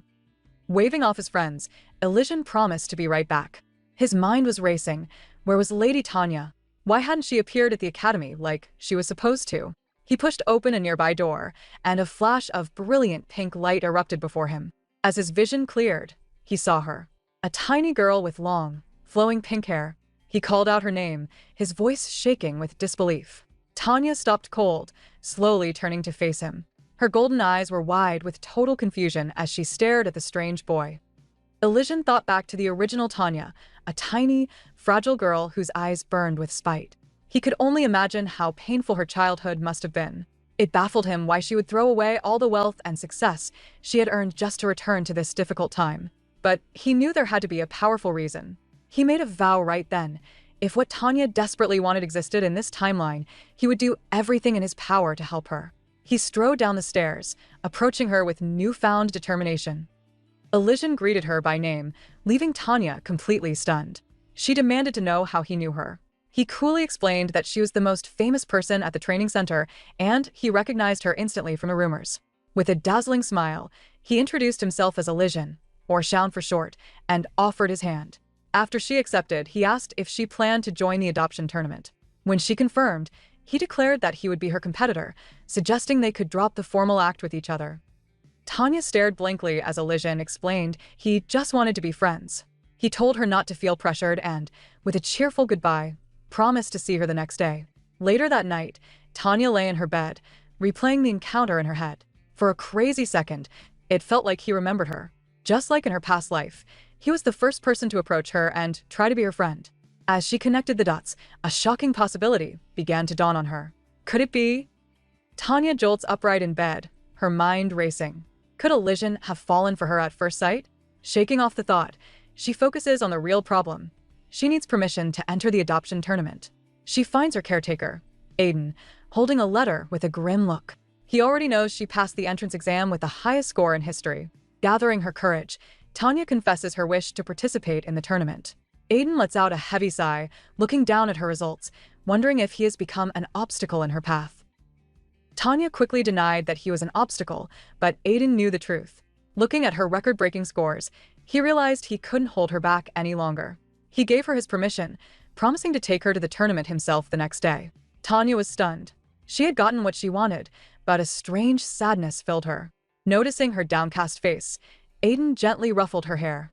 He told her that if she didn't win, she could always come back to him. His only wish was for her to live for herself. After saying goodbye to Aiden, Tanya engraved his kind words into her heart. He was more than a caretaker. He was family. He was the person who protected her, and she was determined to protect him in return. This moment felt too important to lose. Tanya activated her special ability, creating a brand new save point. She overwrote an old slot, locking in the memory of Aiden's kindness. With this new starting point secured, she turned and ran confidently towards the tournament, ready to take on a new branch of her destiny. As Tanya arrives at the tournament, a small girl with tears in her eyes barrels towards her, shouting for her brave hero. It's Rosemary, who leaps into Tanya's arms, overjoyed that she came. Tanya gently comforts the girl, playing along. Rosemary proudly declares she even learned how to write just to give her a letter. But in her excitement, she realizes she left it behind. Promising to be right back, Rosemary dashes off. A worried Raspy apologizes for his sister and quickly runs after her, leaving Tanya momentarily alone. As Tanya watched Raspy and Rosemary go, she smiled to herself. Life at the training center seemed to suit them, and the shadows on their faces had finally cleared up. But her peace was broken when a feisty, red-haired girl stormed up to her, demanding if she was the famous kid from the rumors. The girl called Tanya arrogant for showing up so late, then declared that someone named Shaun would win the tournament anyway. Before Tanya could react, the girl shoved a candy into her mouth, yelling that a brat like her could never become a duchess. Tanya wasn't fazed by the girl's aggressive attitude. She just found her angry, puffed-up cheeks to be super cute. With a disarming smile, Tanya completely flipped the script and asked if she wanted to be friends. The red-haired girl blushed, stammering that her mom told her to only hang out with kids who look like winners. Tanya leaned in to share a little secret. Making enemies for no reason is what background characters do, like Cinderella's stepsisters. After all, you never know when a nobody might become the main character. With a playful wink, Tanya asked if the candy she gave was sweet. The red-haired girl, completely flustered, shyly agreed. Realizing friends share things, she finally introduced herself as Rachel and apologized for being so prickly earlier. Tanya just smiled and took her hand, joking that her sugar must have been a bit low. While Rachel was confused, Tanya knew she'd made the right choice. A vision of the future flashed in her mind as she declared internally that the Pafio family's second adopted child was going to be her. In a flash, the entire group was teleported to a beautiful beach, a move that impressed even Tanya. Just as she was taking in the view, Raspy and Rosemary ran up to her, calling her their hero. Rosemary asked if she knew the theme for the upcoming exam, but Tanya honestly replied that she had no idea. Stunned, Rosemary couldn't believe there was something Tanya didn't know. Tanya just smiled, explaining she couldn't choose which future she sees. Understanding now, the siblings fiercely pledged to help her no matter what. A moved Tanya gratefully accepted their support. An instructor waved her wand, grabbing the kids' attention. She announced it was time to distribute the exam items, and instantly, an egg and a scroll materialized before each child. Rosemary and Raspy were amazed, with Raspy pointing out his name was written right on the egg. The rules were then revealed. Protecting something is far harder than destroying it. The last kid with an unbroken egg would earn the right to be adopted. One boy held up his scroll, which was identified as an emergency return scroll.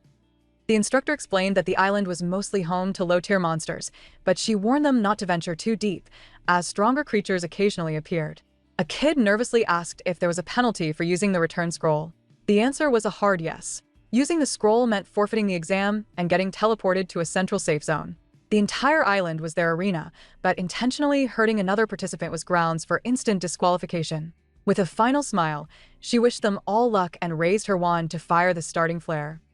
A brilliant flare exploded in the sky, and with a loud crack, the exam was on. Before taking a single step, Tanya wisely overwrote her save file, locking in the start of the test. With their plan ready, Raspy called for them to move out, and the trio sprang into action. Tanya knew that to get an edge, they needed numbers. Their first move was to use Raspy's unique taming ability. They quickly started gathering a small army of monsters, creating a powerful entourage to help them dominate the competition.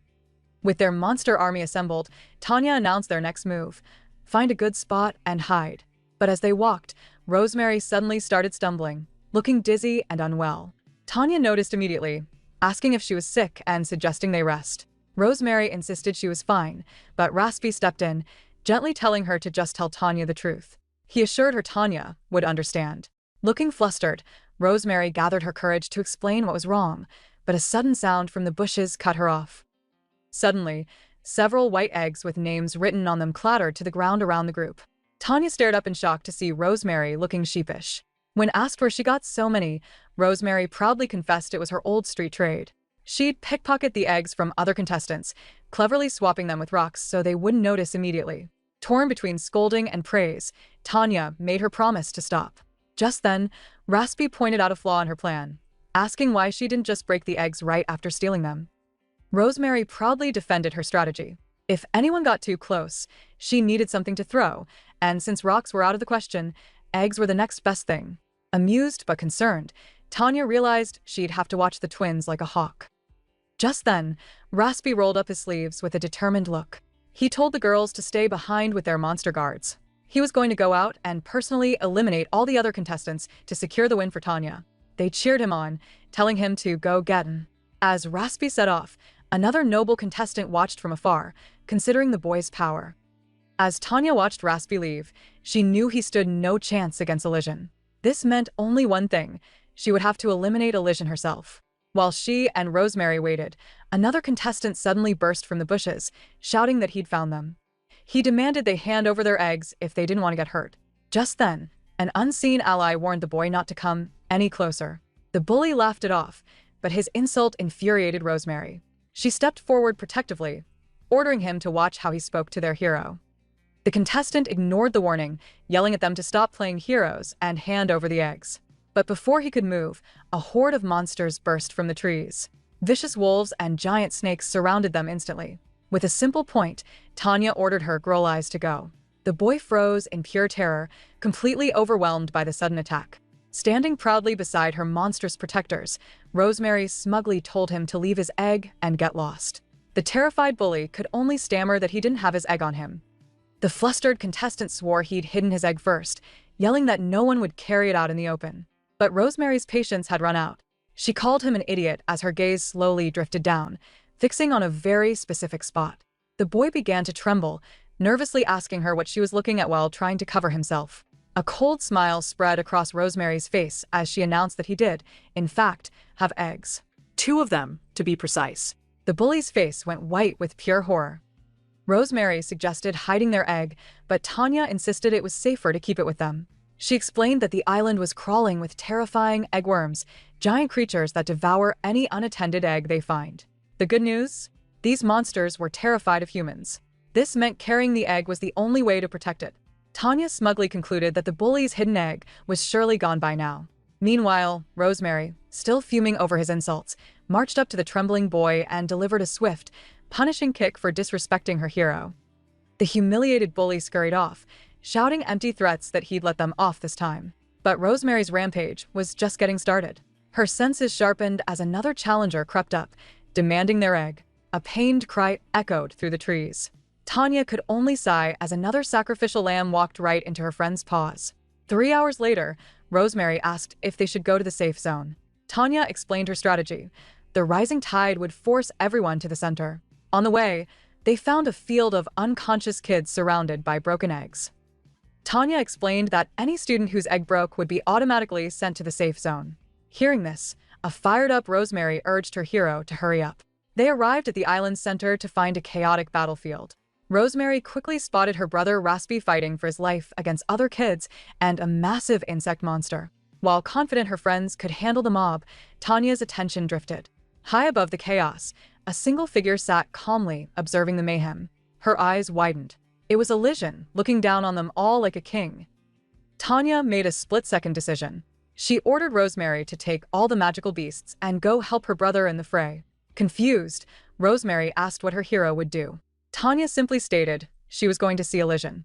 Alone, she admitted that Elysian's power was on another level. Even with every beast on the island, she couldn't possibly defeat him. Trusting her judgment, Rosemary departed. Before making her move, Tanya activated her ability, creating a save point. With her progress locked in, she charged up the rocky cliff to confront the boy.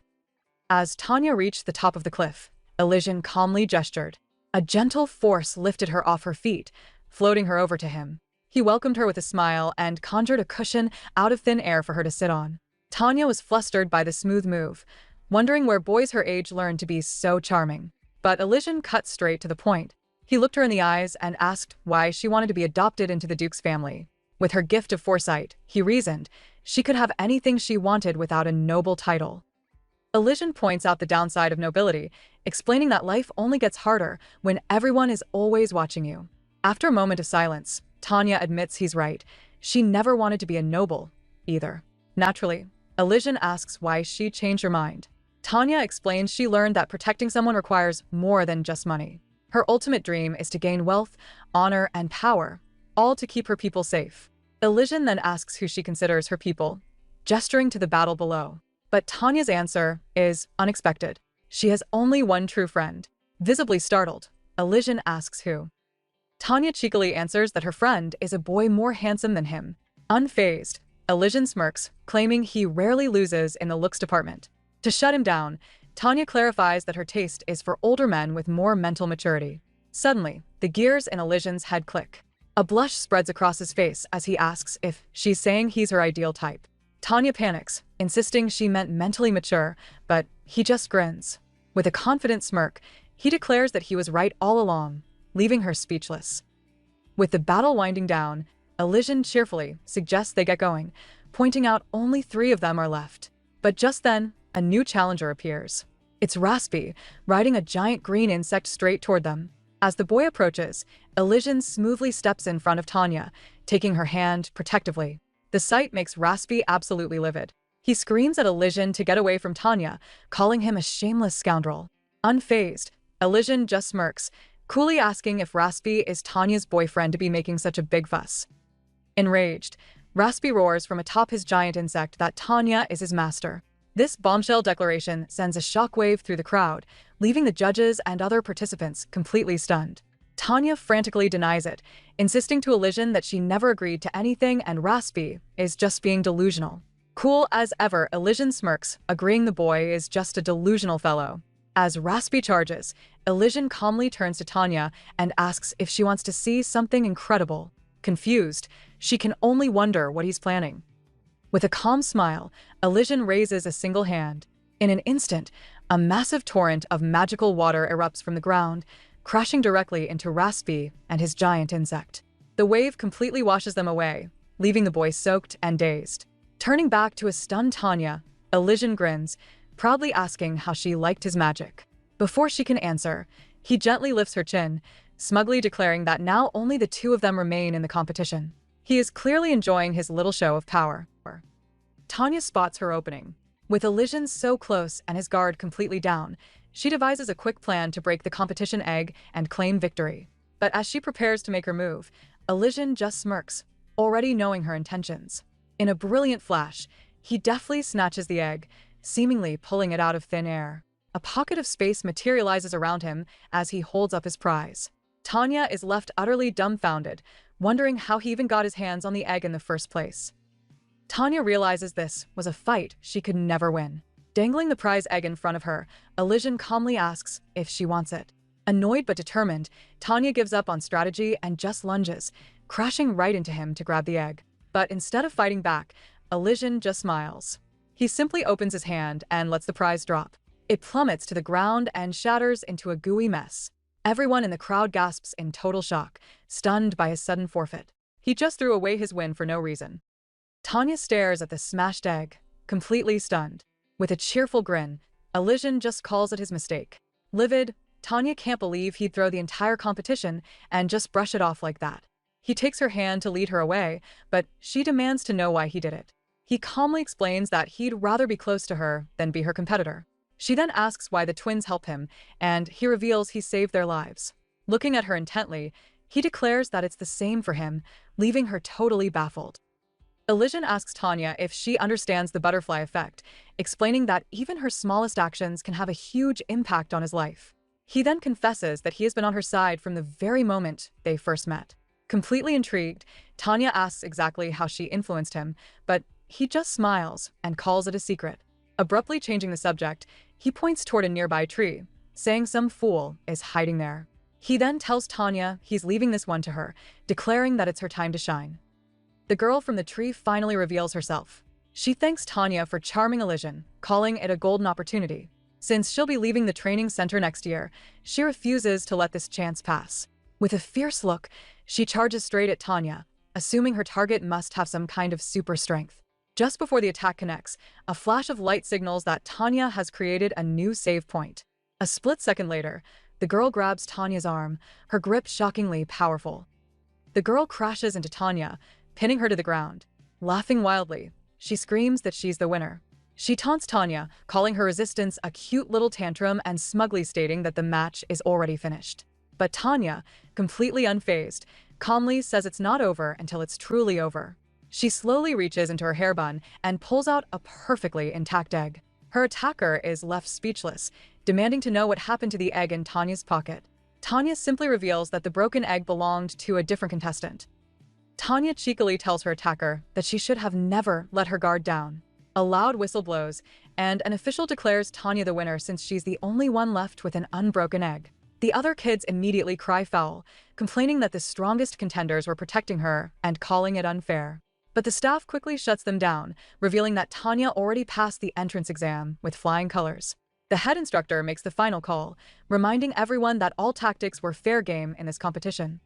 Aunt Cecil shuts down the complainers with a powerful shout. She schools the kids, declaring that the ability to gather powerful allies is a talent in itself and a crucial skill for any leader. She calls them out, asking how many of them actually fought without a team. Cecil hammers her point home. Tanya, a little girl with no combat powers, still managed to eliminate the final, much older, survivor. She scoffs at their cries of unfairness, and with the head instructor's approval, the results are made final. Tanya is the undisputed winner. The head instructor officially concludes the event, and Aunt Cecil beams, declaring Tanya the winner of the adoption contest. The crowd claps as Rosemary and Raspy rush in for a massive victory hug. From the sidelines, Elysian smiles and applauds his friend's success. But before Tanya can even catch her breath, her aunt firmly grabs her hand. With a wide grin, Cecil announces they're departing for the Paphiop townhouse immediately. Tanya is completely stunned, her face scrunching up in confusion as she questions why they have to leave so soon. Aunt Cecil proudly declares Tanya the winner of the Paphiop adoption tournament. As the crowd applauds, Rosemary and Raspy rush in for a giant victory hug. Looking past them, Tanya spots Elysian smiling and clapping for her success. But the celebration is cut short when Cecil grabs her hand with a huge grin. She announces they're leaving for the townhouse right now. Completely blindsided, Tanya stares in shock, wondering why they have to leave in such a hurry. Aunt Cecil drags a frantic Tanya away, who can't believe they're leaving so suddenly. Panicked, Tanya looks back at Elysian and Aiden, realizing she won't even get to tell them the good news herself. Despite her protests, she's quickly bundled into a carriage. The clip-clop of hooves fills the air as they speed away from her friends. Before she knows it, they arrive at a massive, breathtaking estate. With a grand gesture, Cecil announces that this magnificent townhouse is now Tanya's new home. Tanya gawks at the incredible estate, shocked that it looks exactly the same as it did 12 years in the future. Her thoughts are interrupted by Aunt Cecil, who seems embarrassed about their first meeting. She admits she should have been more dignified, but Tanya just beams, reassuring her it's not a problem at all.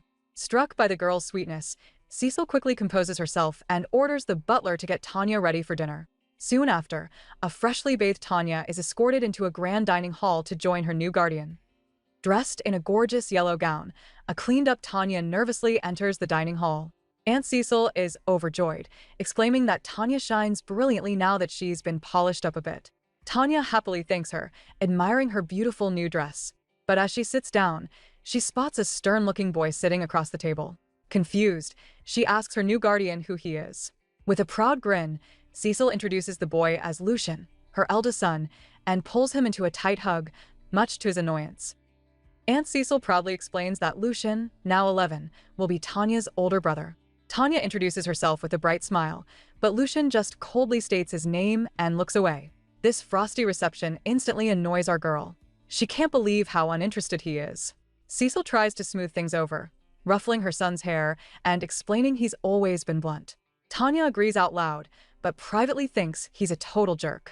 Her sour mood vanishes, however, when a cart overflowing with a magnificent feast is wheeled out just for her. Aunt Cecil warmly welcomes Tanya to the family, officially calling her a daughter. Touched, Tanya thanks her, though her thoughts drift to her old caretaker, Aiden. Cecil then mentions that her father, the former Duke, couldn't make it. Tanya innocently asks if he was busy, but her aunt bluntly states he's sulking. The reason? He wanted Cecil to have her own biological child to secure the family line. The statement hangs in the air, and Tanya's heart sinks as she realizes she's the source of this new family tension. Aunt Cecil waves off Tanya's worries, explaining the Duke threw the exact same fit when she first adopted Lucian. She assures her he'll get over it, adding that while he pretends not to care, he secretly adores his grandson. Hearing this, Lucian lets a tiny smirk slip. Cecil then explains her reasoning. She's a firm believer in marrying for love. With her father constantly nagging her to settle down as she got older, she simply decided to adopt instead. Tanya understands, but privately thinks her new aunt is definitely an eccentric for adopting total strangers. As if reading her mind, Aunt Cecil declares that Tanya is no longer a stranger, but her daughter. She encourages the young girl to stand tall and face everything with confidence, as is her right as a lady of the house. Then, Cecil pinches her new daughter's cheeks and asks her to feel free to call her mom. Tanya is completely flustered. This woman was her friend's mother in her past life. She stammers that she'll try. Cecil then asks if she dislikes the food, but Tanya quickly explains everything is delicious. She just hates eggplant. Seeing her new daughter's conflicted expression, Cecil realizes something is wrong. Tanya hesitantly explains there was someone who took care of her, a man named Aiden. She feels terrible because she had to leave without even telling him she won the tournament that secured her future. Instead of being upset, Cecil apologizes for being so hasty. She immediately offers to have someone escort Tanya to see him after dinner, even suggesting she spend the night. Tanya's eyes widen in disbelief. Cecil smiles warmly, promising to formally invite Aiden to the estate soon. Beaming with joy, Tanya eagerly agrees. Riding in the carriage, Tanya's mind raced with possibilities. She thought to herself that in a world where a commoner orphan could become the daughter of a duchess, then anything could happen. So, a former mercenary becoming a knight?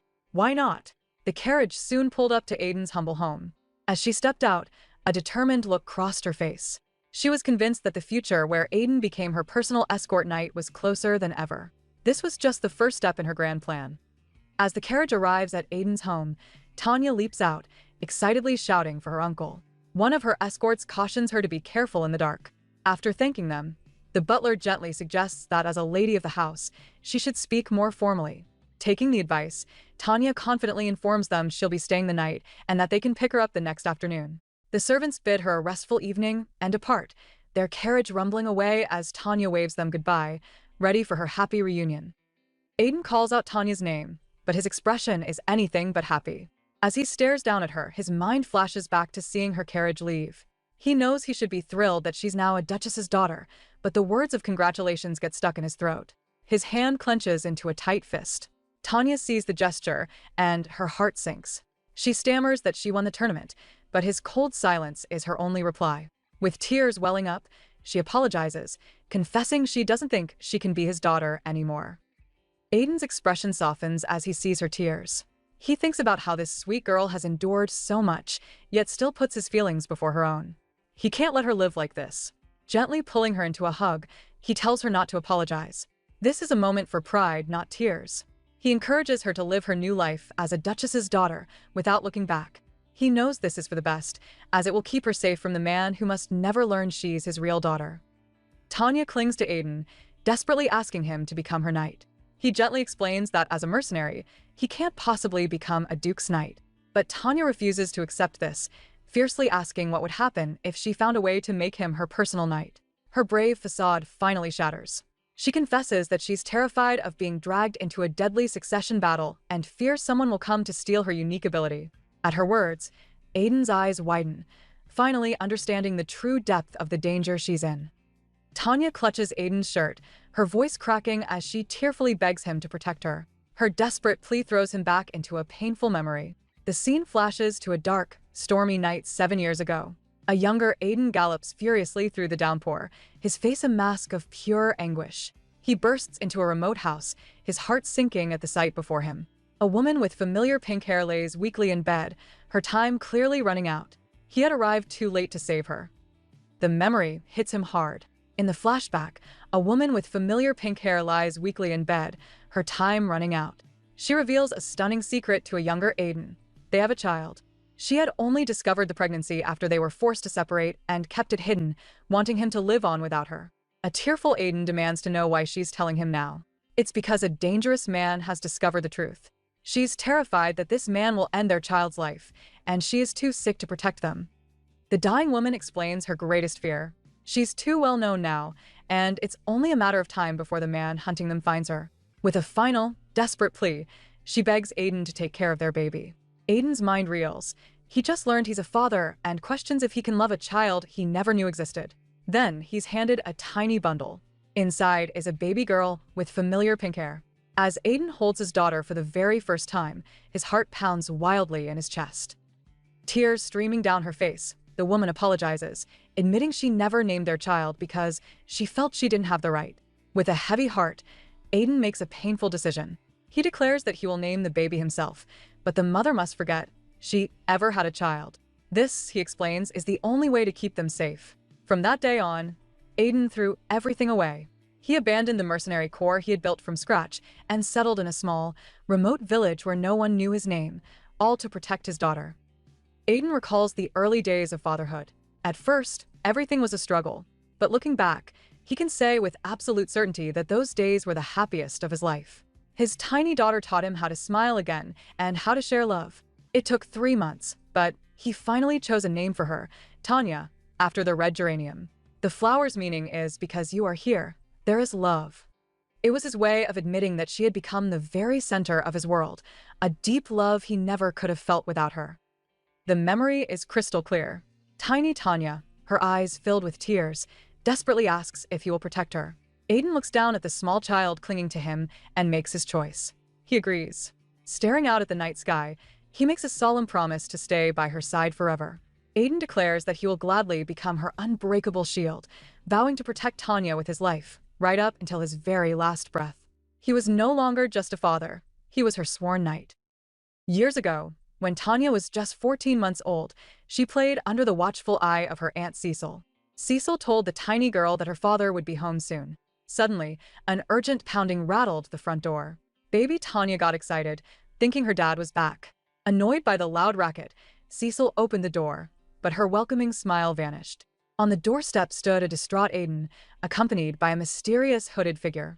Aiden stared down, his eyes filled with confusion, as if seeing something for the first time. As the sun sets, a hooded Aiden returns to his village, but something is terribly wrong. An eerie silence hangs over everything, and a dreadful realization dawns on him.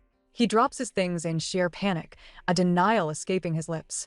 Drawing his sword, he sprints toward his home, fearing the absolute worst. Inside, tiny Tanya sits by the window, innocently hugging her teddy bear. She is completely oblivious to the chaos her father has just stumbled into, and he can only pray he isn't too late to save her. Aiden's heart stops. His worst fears are real. Two hooded figures stand over tiny Tanya, their menacing blades drawn. Clutching her teddy bear, the little girl's eyes widen in pure terror. With a guttural roar, Aiden unsheathes his sword in a blur of motion. The room erupts in the sharp clang of steel on steel as he intercepts the attackers. His movements are a whirlwind of defensive fury. He blocks a vicious strike, his face a mask of grim determination. He would protect his daughter, no matter the cost. The clash of swords fills the room as Aiden fights with desperate fury. Suddenly, one of the assassins bypasses him, his blade aimed straight for Tanya. A cry of her name rips from Aiden's throat. With no time to think, he dives, shielding the tiny girl with his own body. The sharp steel slices down, not on the child, but on her protector. The force of the impact shreds the teddy bear she clutches tightly. A wave of agony hits Aiden, but he holds firm, his only thought to keep his daughter safe. The fight is over in an instant. Aiden stands victorious as the two assassins fall, their threat neutralized. He catches his breath, a cold dread washing over him. He realized that the man he'd been hiding from had finally found them. Despite the grim situation, he was relieved about one thing. He had managed to take down everyone who saw Tanya's face. Her secret was safe, for now. But the clock was ticking, and their peaceful days were numbered. Aiden jolts awake, his heart pounding from a nightmare filled with flashes of the brutal attack. Drenched in a cold sweat, he clutches his sheets, only to learn that Tanya has already returned to the duchy. Back at the Grand Estate, a young noble named Ron lectures Tanya. He explains that serving a lady is an honor, but not everyone might want the position. Tanya eagerly agrees, determined to do her best. A moment later, Ron calls her over, suddenly grabbing her arm and pulling her in close, leaving her completely stunned. The Duchess holds Tanya close, asking the child to show her the family's secret power. While the world believes their ability is hallucination, its true nature is far more incredible: copy. This shocking truth was only revealed during a massive monster war started by Raspi. To save everyone, the Duchess herself joined the battle. Unleashing a devastating storm of copied abilities, she fought like a one-woman army. She saved countless lives, proving she was powerful enough to stand against hundreds of enemies all on her own. The Duchess once revealed her family's greatest secret, the power to copy, to save lives during the war. Back in the present, Tanya sits with her, ready for some fun. Placing her hands on her head, she cheekily announces that the Duchess will be shocked in 15 seconds. The noblewoman is confused, wondering what could possibly surprise her. As the time runs out, Tanya leans in and whispers a devastating secret. She reveals that she knows the Duchess's true ability is to copy the powers of others, leaving the woman utterly stunned. The Duchess is absolutely stunned, demanding to know how Tanya discovered her secret. With a cheerful smile, Tanya says she knows through foresight, explaining that the Duchess will reveal it herself in the future. Trying to regain composure, the Duchess dismisses it as a joke. But Tanya drops another bombshell. She states that it won't matter if the secret gets out, because when lives are at stake, the Duchess will reveal her power without hesitation, even if it means being the last of her line to wield it.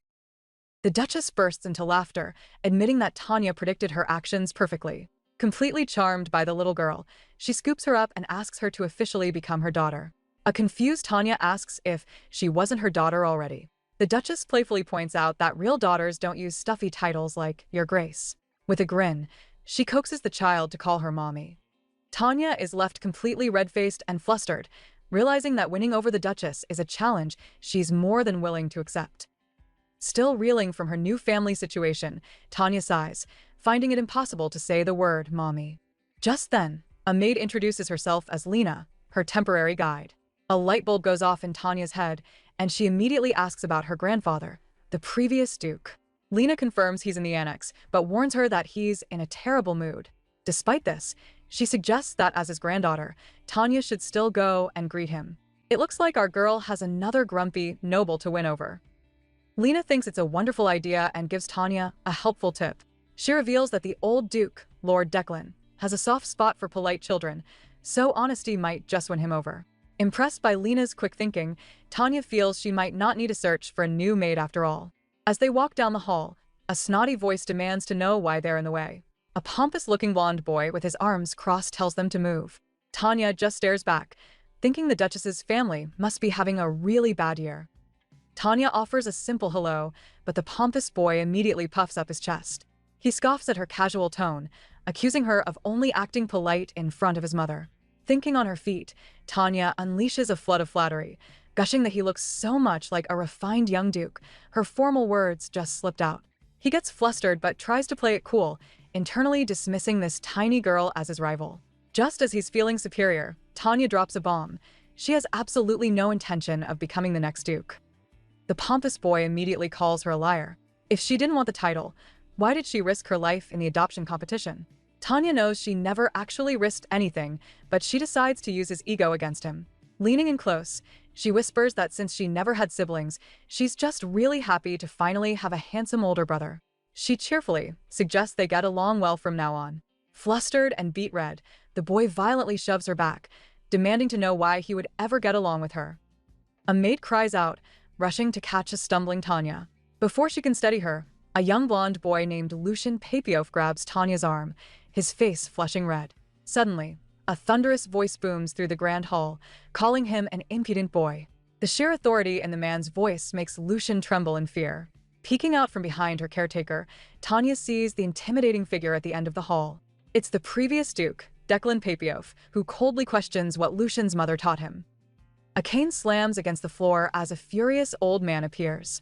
He roars at the pompous boy, questioning how he could dare raise a hand against the very people who serve him. Tanya quickly realizes the man can't see her hidden in the maid's arms and mistakenly thinks the boy hit the servant. Terrified, the young noble can only hiccup out a broken apology. Worried this misunderstanding could create a permanent rift between them, Tanya decides to step in.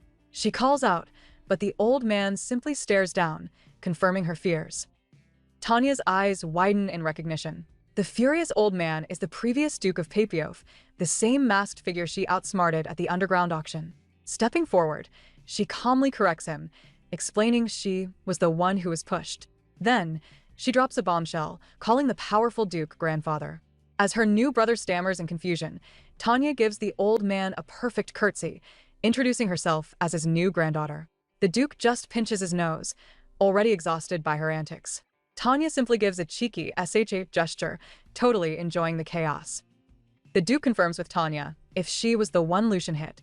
Lucian admits it was him, but before he can elaborate, Tanya launches into a brilliant lie. She cheerfully explains he only won a game of rock, paper, scissors and was carrying out the penalty. The Duke explodes, still furious that an older boy would use force on a small child. Tanya pleads with her grandfather to calm down, defending Lucian and saying he's being backed into a corner. Intrigued, the Duke dismisses Lucian, deciding he needs to speak with this girl directly. Alone with Tanya, the Duke taps his cane and demands to know why she covered for Lucian. Tanya admits she felt sorry for him after seeing how terrified he was. Besides, she explains with a bright smile, she wants to get closer to her new brother. Hearing her out, the Duke reluctantly agrees to let the incident slide, but warns that Lucian won't get a second chance. After she thanks him, the Duke changes the subject, asking how she even ended up here. Tanya puffs out her chest, proudly declaring she won the adoption competition. The Duke isn't buying her answer. He looks down at her, stating that she knows he wasn't asking about the competition. Tanya just flashes an innocent, sparkly-eyed look, feigning confusion. Realizing this won't be a simple chat, the Duke dismisses a nearby maid, deciding they need to speak privately. Once the doors close, he leans down on his cane to look her in the eye. He finally asks the real question. Did she know he was a Papiof back when they first met at the underground auction?